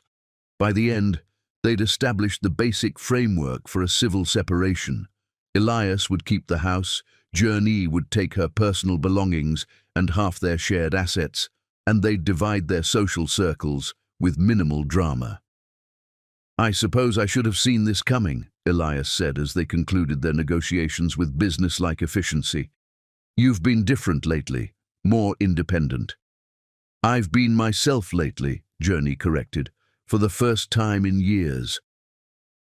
3 days later, she signed a lease on a small apartment in the Arts District, 15 minutes from both the community centre and Bruce's gallery. The space was a converted loft with exposed brick walls, tall windows, and enough room for her to create a home office where she could pursue the interior design practice she'd dreamed of starting for years. Moving day arrived with unseasonable warmth and bright sunshine that felt like benediction. Ailani and Aurora helped her transfer boxes from the house that had never felt like home to the apartment that immediately welcomed her presence. As they arranged furniture and unpacked belongings that looked completely different in their new context, Journey felt as if she were reclaiming pieces of herself that had been stored away for safekeeping. This feels like you, Aurora observed, standing in the living room that Journey had arranged around comfort and creativity rather than entertaining and status. Warm and authentic and completely your own. It does, Journey agreed, looking around at the space that reflected her actual preferences rather than compromises designed to please someone else. I'd forgotten what that felt like. That evening, after her helpers had departed and she found herself alone in her new home for the first time, Journey sat by the tall windows watching the sunset over the city skyline. She thought about the community center families who would continue receiving support because she'd found the courage to fight for something meaningful. She thought about Mama Rose, whose life's work would continue touching lives for generations to come. She thought about Bruce, whose respect for her autonomy had allowed her to make this transition without pressure or complications. Most of all, she thought about the woman she'd been before her marriage. Someone who believed in fighting for justice, who found joy in creative work, who expected to be valued for her mind and passions rather than her willingness to accommodate others' preferences. That woman had been buried but not destroyed, and now she was emerging with the hard-won wisdom that came from surviving disappointment and choosing hope anyway. Her phone buzzed with a text from Bruce. "Thinking of you on your first night in your new place. I hope it feels like home." She smiled as she typed her response. "It feels like me. Thank you for helping me remember who that is." Outside her windows, the city sparkled with possibility, and for the first time in years, Journey felt capable of reaching for anything her heart desired. The courage to choose happiness, she realized, was not a single dramatic gesture, but a series of small decisions to honor her own worth. Tonight marked the beginning of a life built on authenticity rather than compromise, and the possibilities felt infinite. Chapter 7. Learning to breathe again. Freedom, Journey discovered, tasted like morning coffee brewed exactly to her preference in a kitchen where no one questioned her choices, and it sounded like quiet that invited contemplation rather than demanded performance. 2 months had passed since she moved into her loft apartment, and the rhythm of single life had become as natural as breathing. She woke each morning without the knot of anxiety that had characterized her marriage, without needing to gauge someone else's mood before determining her own emotional trajectory for the day. The simple pleasure of choosing her own schedule, decorating according to her personal taste, and pursuing interests without justification had created a sense of peace she hadn't realized was possible. Her interior design practice was flourishing beyond her most optimistic projections. Word had spread through the non-profit community about her work on the gallery exhibition, leading to contracts with 3 community organizations seeking to create more welcoming and functional spaces. She'd transformed a women's shelter's common area into a place of dignity and comfort, redesigned a food bank's distribution center to improve both efficiency and client experience, and was currently planning a complete renovation of the children's wing at Riverside Community Center. "You found your calling," Aurora observed one evening as they shared dinner in Journey's apartment, surrounded by fabric samples and architectural sketches spread across every available surface. "I haven't seen you this energized about work since college." "It doesn't feel like work," Journey replied, holding up 2 paint swatches in the lamplight to compare their subtle differences. "When you're designing spaces for people who genuinely need them, when every decision can impact someone's daily life in meaningful ways, it feels like purpose." The transformation extended beyond her professional life into every aspect of her existence. She'd rediscovered her love of weekend farmers markets, spending Saturday mornings selecting fresh produce and flowers without rushing home to accommodate someone else's plans. She'd reconnected with college friends who had gradually disappeared from her life during her marriage, rebuilding relationships that Elias had found tedious or threatening. Most significantly, she'd begun volunteering at the community center 3 afternoons a week, working directly with the children and seniors whose lives had been saved by their successful fundraising campaign. It was during these volunteer hours that she felt most connected to the person she'd been before marriage taught her to doubt her own instincts. Reading to elementary school children who hung on every word, helping teenagers with college applications, organizing activities for seniors who found community and purpose in the center's programs.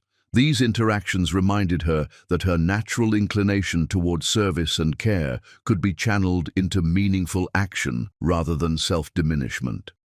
The community center also provided regular opportunities to see Bruce, though they both maintained careful boundaries around their interactions.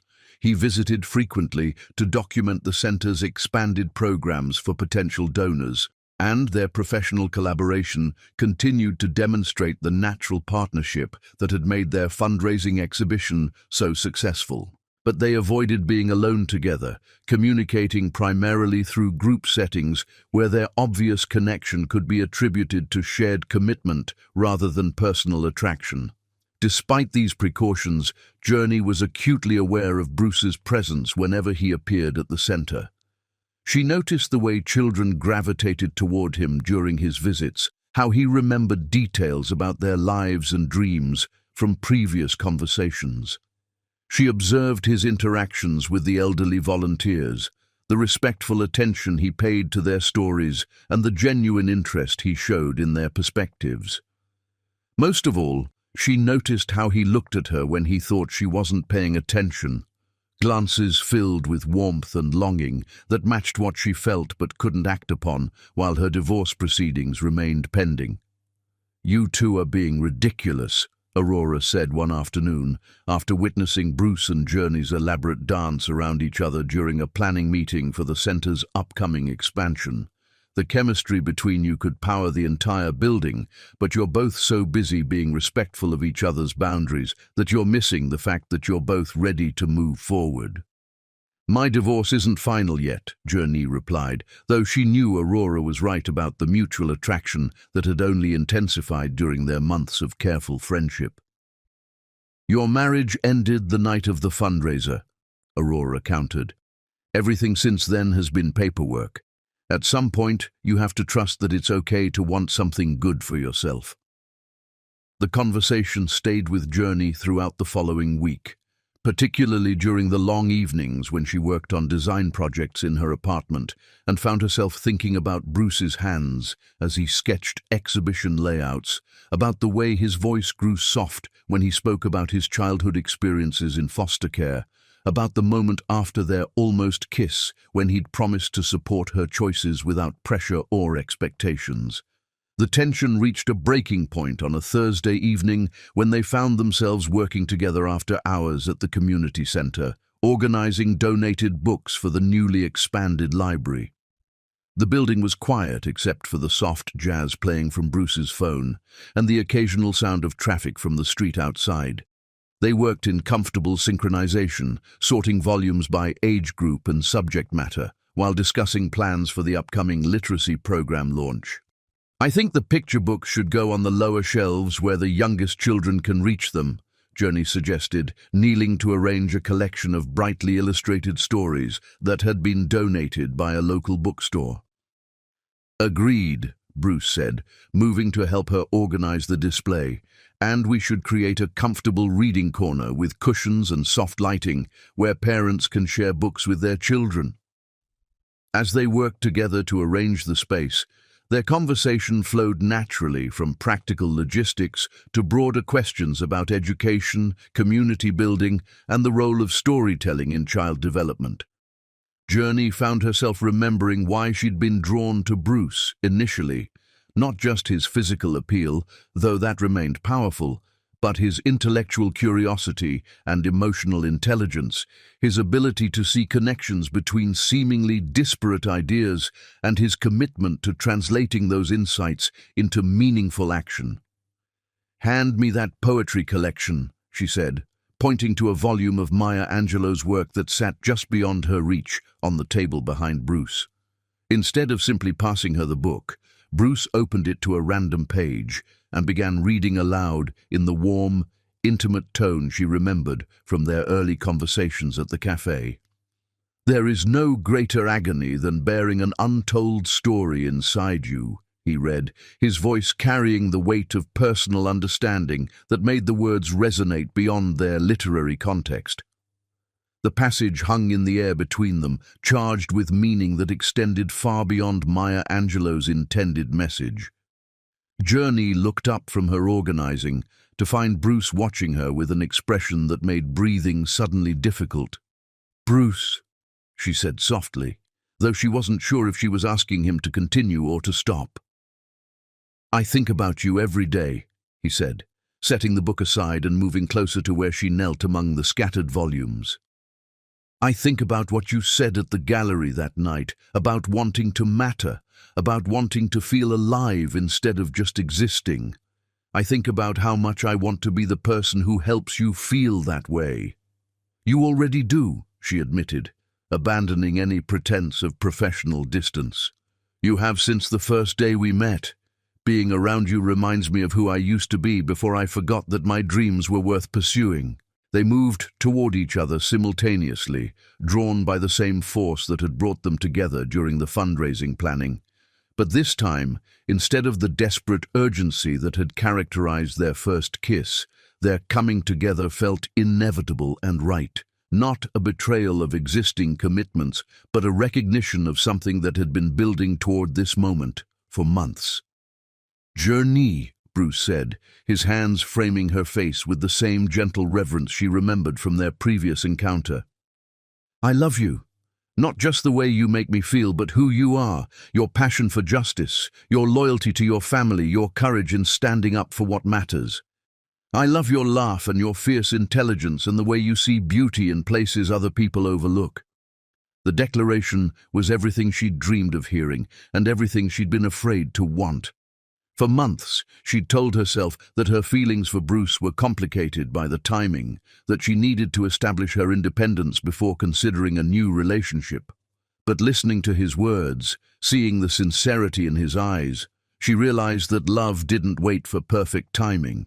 It arrived when hearts were ready to recognize it. "I love you too," she said, the words emerging from some deep place of truth she'd protected during all the months of careful friendship. "I love your kindness and your vision and the way you make me feel capable of anything. I love how you see people, really see them, and how you use your privilege to lift others up instead of setting yourself apart." The kiss that followed was tender and profound, carrying the weight of everything they'd been holding back and the promise of everything they wanted to build together. When they finally broke apart, both were crying tears of relief and joy and recognition.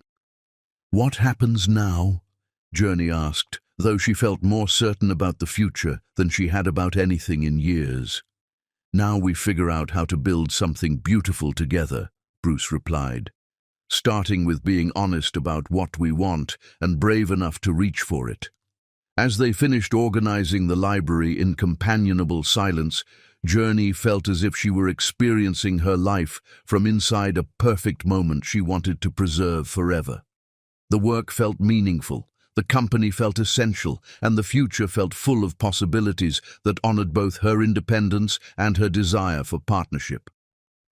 Later that evening, after Bruce had walked her to her car and they'd shared another kiss under the streetlights outside the community center, Journey drove home with her heart full of gratitude for the journey that had brought her to this point. She thought about Mama Rose's wisdom, about recognizing true love when it arrived, about Aurora's encouragement to trust her own desires, about the community of people who'd supported her through the difficult transition from her marriage to her new life. Most of all, she thought about Bruce's words about untold stories and the agony of keeping truth hidden. For too long, she'd been living a story that belonged to someone else's vision of who she should be. Now, finally, she was ready to write her own chapters with someone who saw her clearly and loved her completely, not despite her strength and independence, but because of them.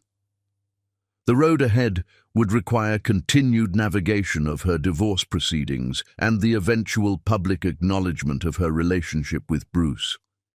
But tonight, driving through the city streets toward her apartment that felt like home, Journey was certain that some stories were worth the complications they created. Love, real love, was worth fighting for, worth risking judgment for, worth building an entire life around.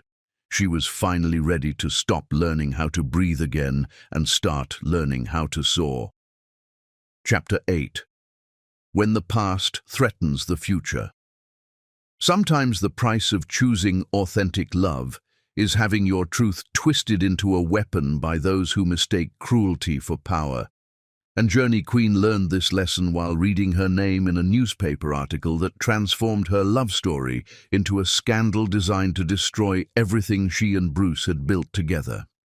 The article appeared on a Tuesday morning in the society section of the city's largest newspaper, written by gossip columnist Victoria Sterling, with the kind of venomous precision that suggested careful coaching from someone with intimate knowledge of the subjects involved.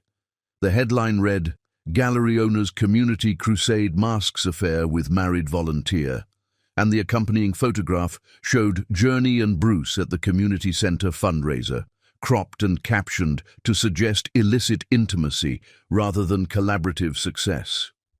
Journey discovered the piece while reviewing morning news at her kitchen table, nearly choking on her coffee as she read the opening paragraph.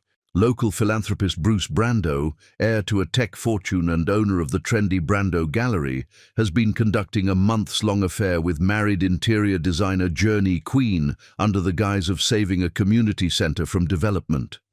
Sources close to the situation describe Queen as an opportunistic gold digger who abandoned her successful attorney husband for the promise of greater wealth and social status.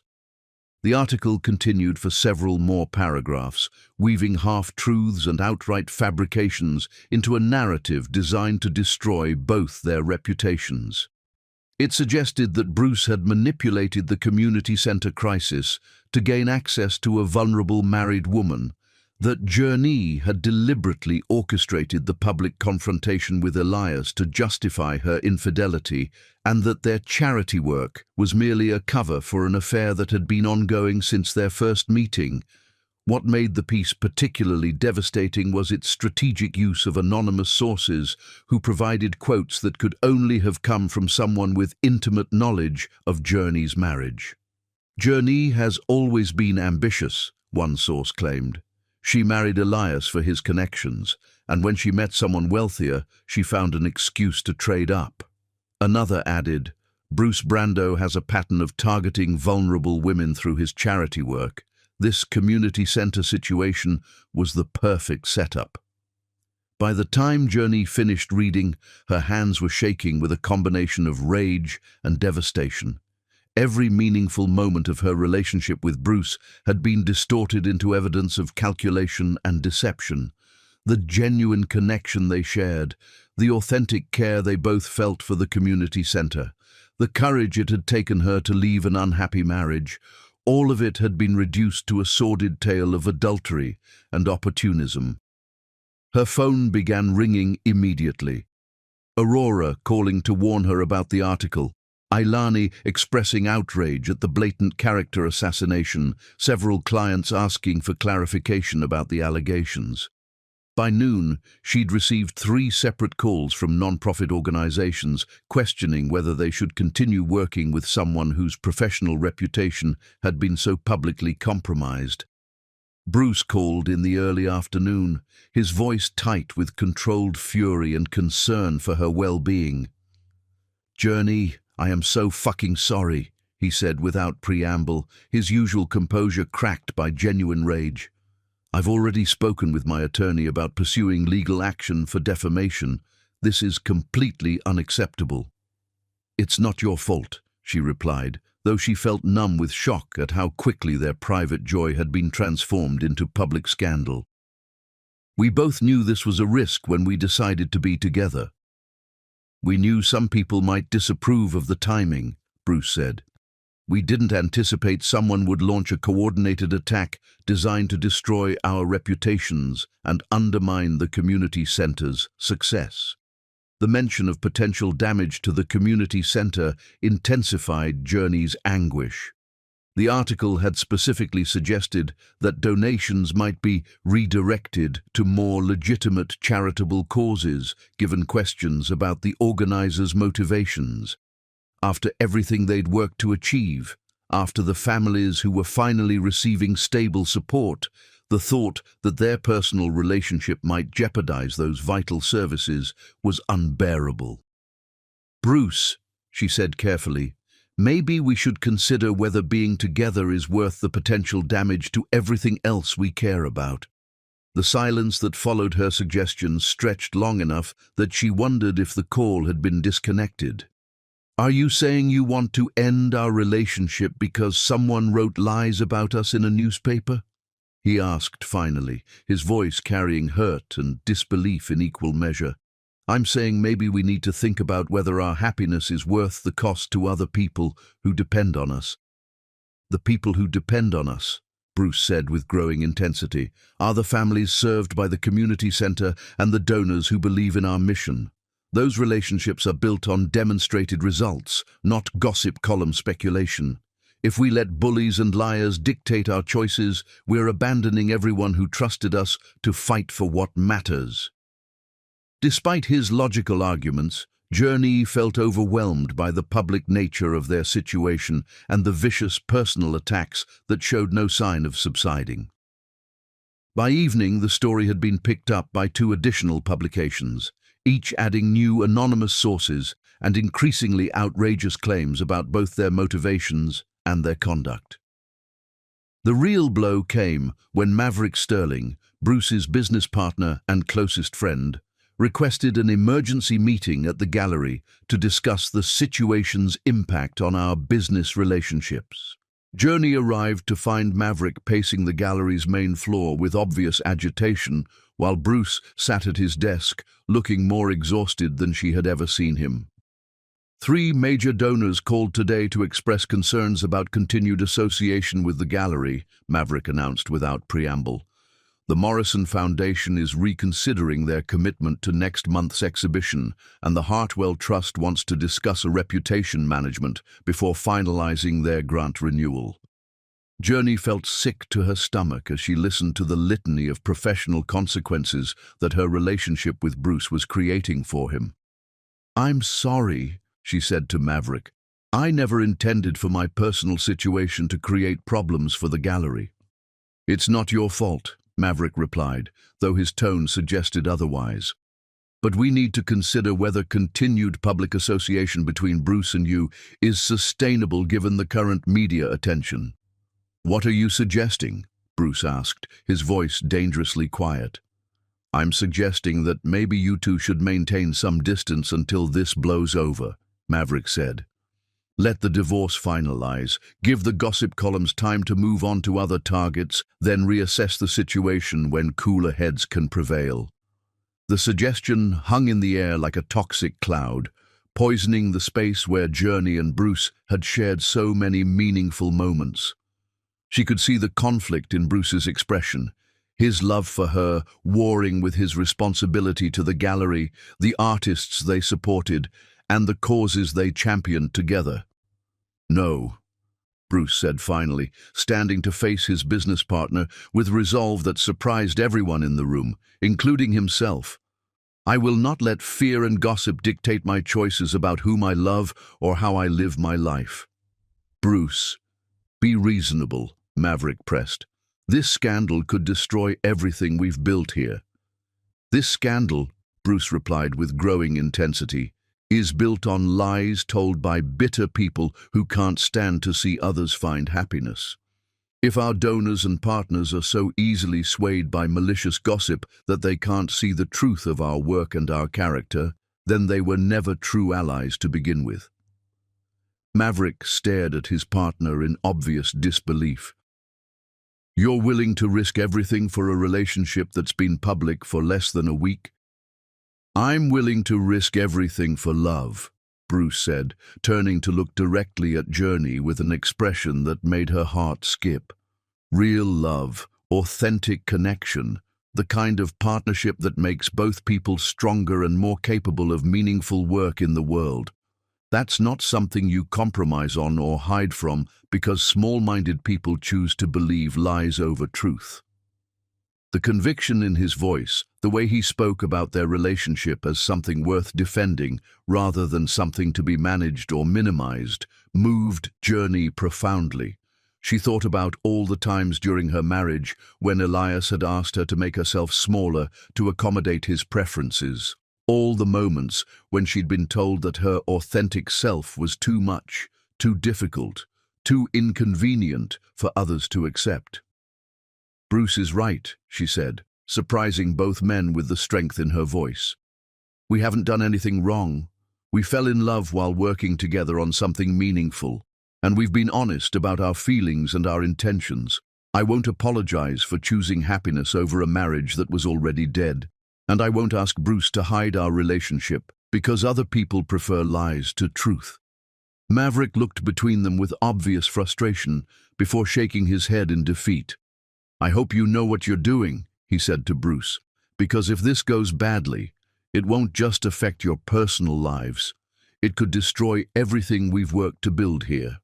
After Maverick left, Bruce and Journey stood together in the gallery's main space, surrounded by artwork that celebrated resilience and transformation, and Journey felt something shift fundamentally in her understanding of what it meant to fight for love. Are you sure about this? She asked Bruce. Maverick isn't wrong about the potential consequences. I've never been more sure of anything in my life, Bruce replied, taking her hands in his with gentle firmness. I've spent years using my resources and platform to support people who need advocates and allies. How can I do that work authentically if I'm not willing to defend what matters most in my own life? What if we lose everything? She asked, voicing the fear that had been building since she first read the morning's article. Then we'll build something new together, Bruce said with the kind of certainty that comes from finally understanding what truly matters. But we won't lose each other, and we won't lose our integrity. And we won't teach the world that love can be destroyed by people who choose cruelty over compassion. Standing in the gallery where they'd first recognized their connection, surrounded by art that testified to the power of authentic expression, Journey felt her fear transform into fierce determination. They would face whatever consequences came from choosing each other, but they would face them together with honesty and courage and the unshakable conviction that some things were worth fighting for, regardless of the cost. The battle for their reputation and their future was just beginning, but they would enter it united, stronger together than either could be alone. Chapter 9. Fighting for Love. Justice, Journey discovered, was not a noble concept that existed in marble courtrooms and legal precedent, but a messy human struggle that required ordinary people to stand up and speak truth in the face of those who preferred convenient lies. The divorce proceedings had transformed into a battlefield when Elias's attorney introduced newspaper clippings as evidence of Journey's adultery and moral turpitude. What should have been straightforward asset division had become a public trial of her character, with Elias seeking vindication and financial punishment for her choosing happiness over duty. Your Honor, Elias's attorney, Catherine Hartwell, addressed the judge with theatrical solemnity. My client has been the victim of calculated deception. While he worked to support their household, Mrs. Thornton conducted an affair with a wealthy gallery owner under the pretense of charity work. Journey sat beside attorney Ronan Blackwood, feeling the weight of every gaze in the packed courtroom. Word had spread through the community, drawing supporters from the Riverside Community Center, donors from the fundraising exhibition, and curiosity seekers attracted by the newspaper scandal. The evidence clearly shows, Ms. Hartwell continued, holding up enlarged photographs that had been taken from various newspaper articles, that Mrs. Thornton and Mr. Brando were engaged in an inappropriate relationship while she was still married to my client. This adultery justifies both the dissolution of the marriage and compensation for the emotional and financial damages my client has suffered. Ronan stood to respond, his 70-year-old frame carrying the dignity of 4 decades practicing family law. Your Honor, the evidence shows nothing more than 2 dedicated individuals working together to save a vital community resource. The timeline clearly demonstrates that Mrs. Queen's marriage to Mr. Thornton was already irretrievably broken before she ever met Mr. Brando, and that any romantic relationship between them developed only after she had made the decision to end her marriage. Elias took the stand first, presenting himself as a wronged husband, betrayed by a wife he had loved and supported. His performance was polished, painting a picture of a woman who abandoned her commitments for a wealthier option. I gave Journey everything, Elias said, dabbing his eyes with precision. A beautiful home, financial security, social status. I thought we were building a life together. Then she met this gallery owner, and suddenly our marriage wasn't good enough anymore.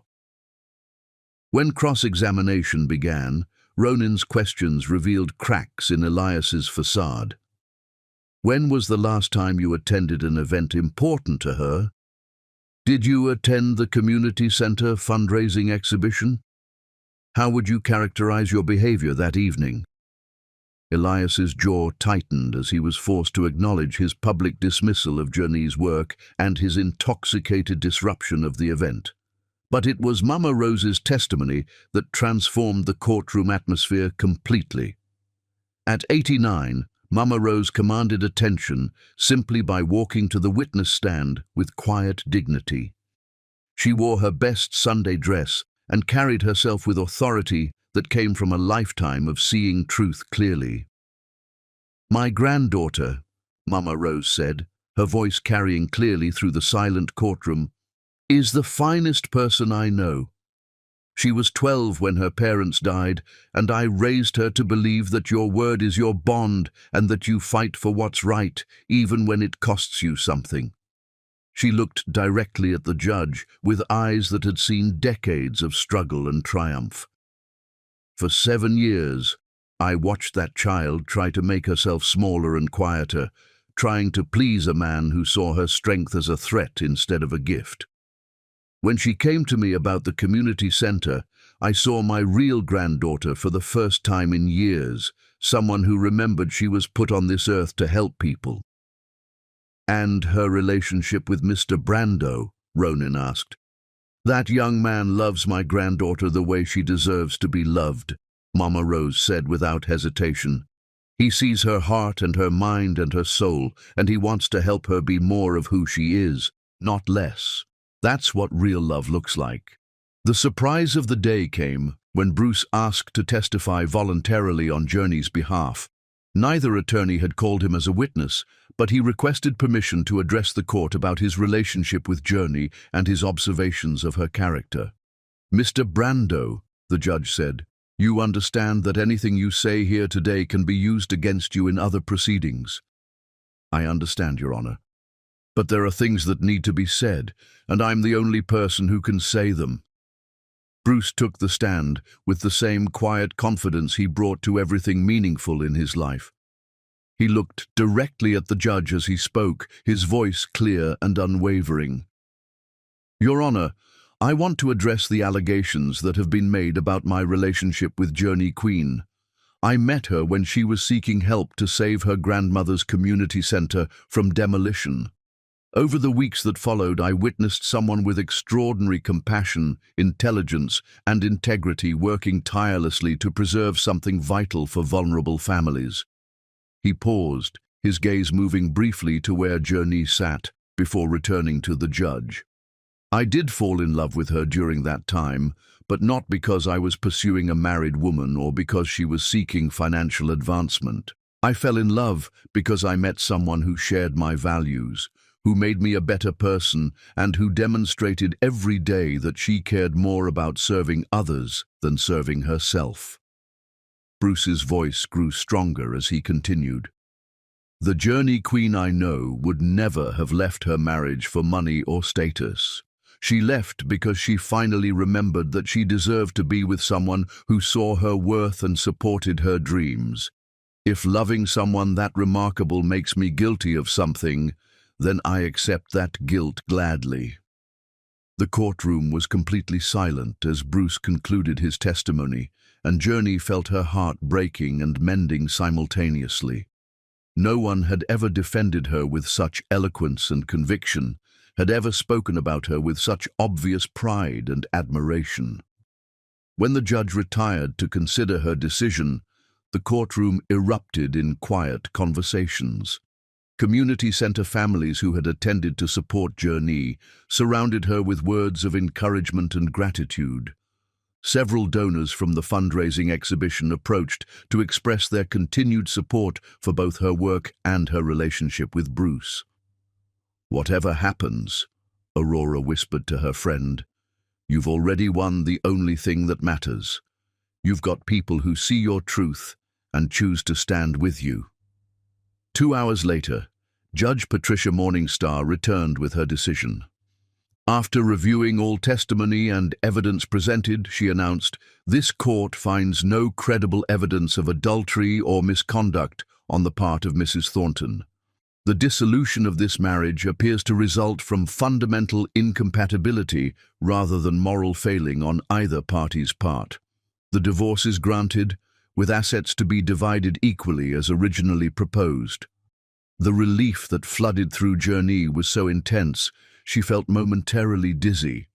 Around her, supporters erupted in quiet celebration while Elias's face darkened with obvious disappointment that his public humiliation campaign had failed to achieve its intended result.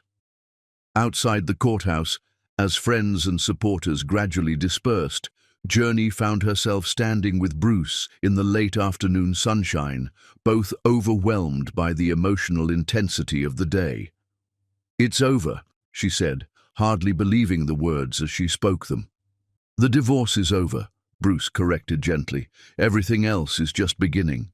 They moved toward each other, ready to finally acknowledge their love without legal complications or social constraints, but were immediately surrounded by reporters who had been waiting for this moment.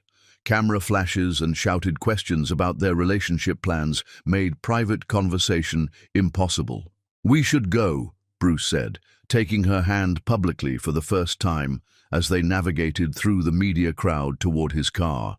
As they drove away from the courthouse together, Journey felt as if she were crossing a threshold into a completely new life. The legal battle was finished, her marriage was officially ended, and the man she loved had just demonstrated his commitment to their relationship in the most public way possible. "Bruce," she began, ready to finally say everything she had been holding back. "I know," he said, squeezing her hand as they stopped at a red light. "I feel it too, but let's wait until we can be somewhere private, somewhere that belongs just to us. After everything we've been through to get here, our love deserves better than a conversation interrupted by reporters and cameras." She nodded, understanding that some moments were too important to rush or share with the world. Tomorrow would bring new challenges as they navigated their relationship as free people.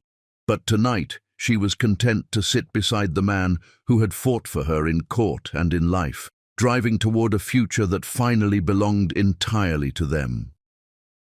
Chapter 10. Coming Home to Love. Love, Journey realized as she stood before the mirror in her apartment 1 year later, was not the destination she had always imagined, but rather the beginning of every journey worth taking. The anniversary celebration of saving the Riverside Community Center was scheduled to begin in 2 hours, and she found herself taking extra care with her appearance, not from vanity, but from profound joy in preparing for an evening that would honor everything she and Bruce had built together. The past 12 months had transformed not only their relationship, but their entire lives, weaving their individual dreams into a shared vision that exceeded anything either had imagined possible. The community center had flourished beyond their most optimistic projections. The building renovation had been completed 6 months earlier, adding new classroom space, a commercial kitchen for feeding programs, and a technology center where teenagers learned computer skills and elderly residents stayed connected with distant family. The reading corner Bruce had envisioned had become the heart of the children's program, where volunteer readers gathered every afternoon. Journey's interior design practice had evolved into a consulting firm specializing in creating dignified, functional spaces for non-profit organizations throughout the region. Her work had expanded to include homeless shelters, food banks, domestic violence centers, and community health clinics, each project deepening her understanding of how physical environments could support human dignity and hope. The financial success exceeded her expectations, but more importantly, the work provided daily confirmation that her professional life could align completely with her values. Bruce's gallery had not only weathered the scandal that threatened to destroy his reputation, but emerged stronger and more respected. The donors who had wavered during the media storm had returned with renewed commitment once they witnessed the sustained excellence of his community-focused exhibitions. Their relationship had deepened through shared purpose and mutual respect, each partner encouraging the other to pursue ambitious goals while maintaining the individual identity that had attracted them initially. They had moved in together 8 months earlier, choosing a restored Victorian house within walking distance of both the community centre and the gallery. As she applied lipstick in the bathroom mirror, Journey caught sight of the engagement ring that had appeared on her finger 3 weeks earlier, during a quiet dinner at the same cafe where they had shared their first vulnerable conversation about dreams and disappointments. Bruce had proposed not with grand gestures or public displays, but with the intimate sincerity that characterized everything meaningful between them. "Journey," he had said, reaching across the small table to take her hands in his. "I want to spend the rest of my life building beautiful things with you. Will you marry me?"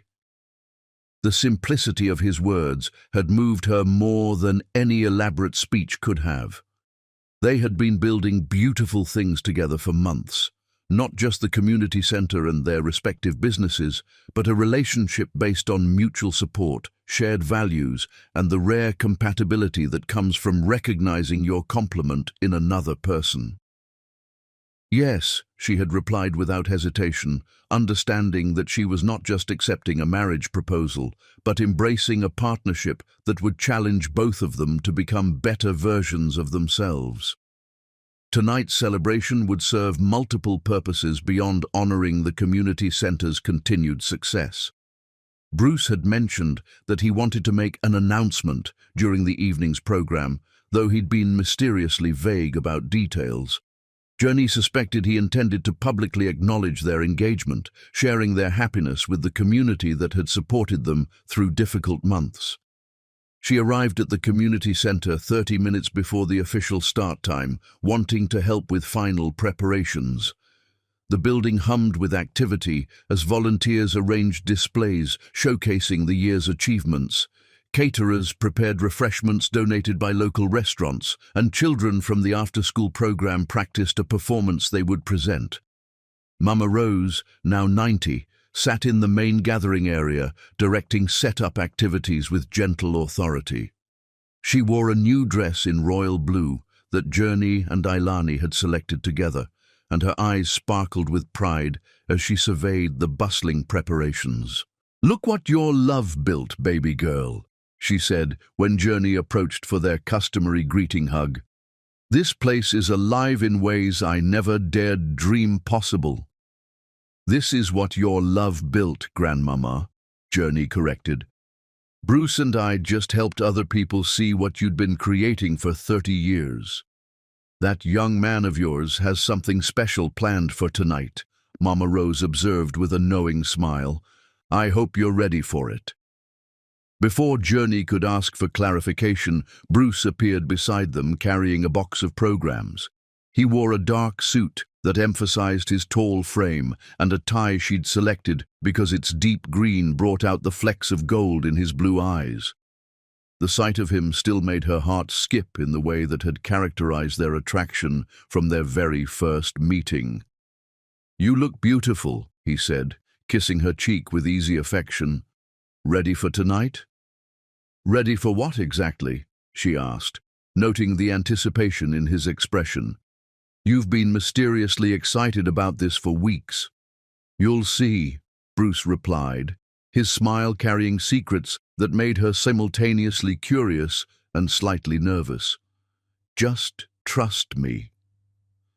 As the formal program neared its conclusion, Bruce stepped to the podium with an expression that combined nervous excitement with profound happiness. "Ladies and gentlemen," he began, his voice carrying clearly through the crowded room, "tonight we celebrate 1 year of extraordinary growth and community impact. But I want to talk for a moment about what made this success possible."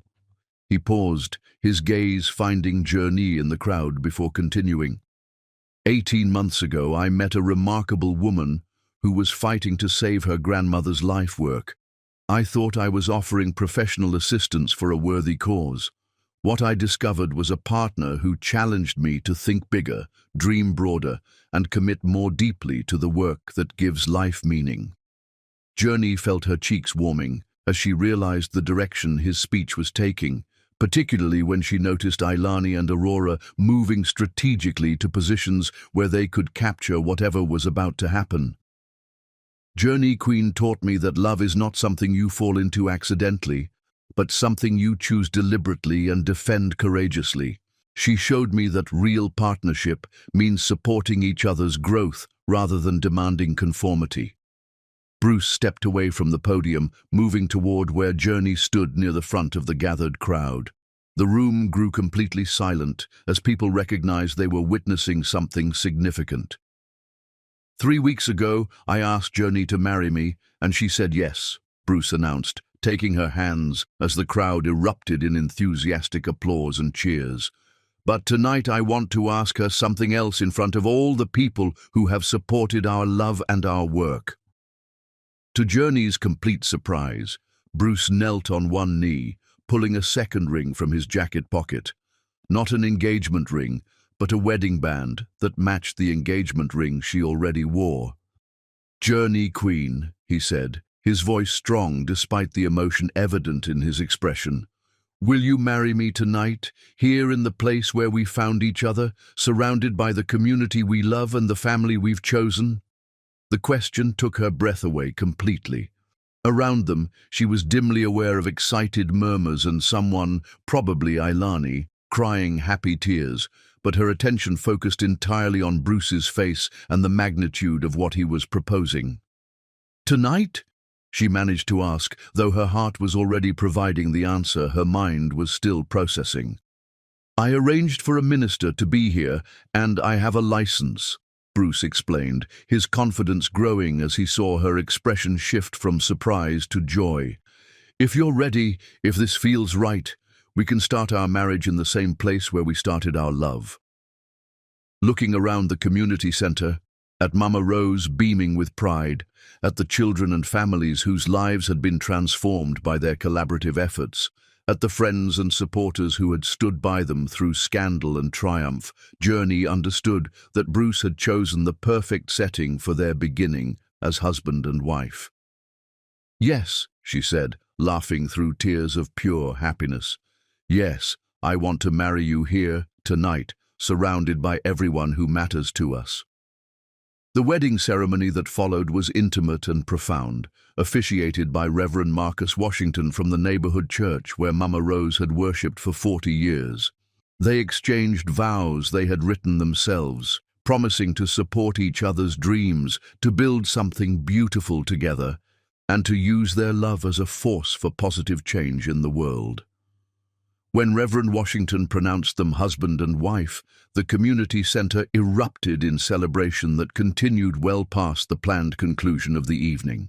Children threw flower petals saved from the center's garden. Elderly volunteers shared stories of other couples they had watched find love, and donors who had initially questioned their relationship now offered toasts to the partnership they recognized as genuine and inspiring. As the evening wound down and guests gradually departed, Bruce and Journey found themselves alone in the reading corner, where children gathered every afternoon to hear stories about possibility and hope. Surrounded by books and comfortable cushions, holding each other in the soft light that filtered through windows facing the city beyond, they reflected on the journey that had brought them to this moment. "Mrs. Brando?" Bruce said, testing out her new name with obvious pleasure. "I like the sound of that," Journey replied, settling more comfortably against his shoulder. "Though I think I'll keep Queen professionally. Journey Queen Brando has a nice ring to it." "Whatever makes you happy," Bruce said, kissing the top of her head. "I just want to wake up every morning knowing I get to build a life with you." Outside their windows, the city sparkled with lights from windows where other families were ending their days, where other love stories were beginning or deepening or finding their way through challenges toward joy. Inside the community center that had brought them together, surrounded by evidence of what became possible when people chose to fight for what mattered, Journey and Bruce began their marriage with the quiet confidence that comes from knowing you have found your home in another person. The text message that had started everything, Ailani's urgent call for help at Mama Rose's house, had led not just to saving a community center, but to discovering that sometimes the best love stories begin with two people choosing to serve something larger than themselves and finding each other in the process. As they locked up the building and walked hand in hand toward their car, Journey carried with her the profound gratitude of someone who had learned that authentic love was worth every risk, every struggle, every moment of uncertainty that led to this perfect beginning.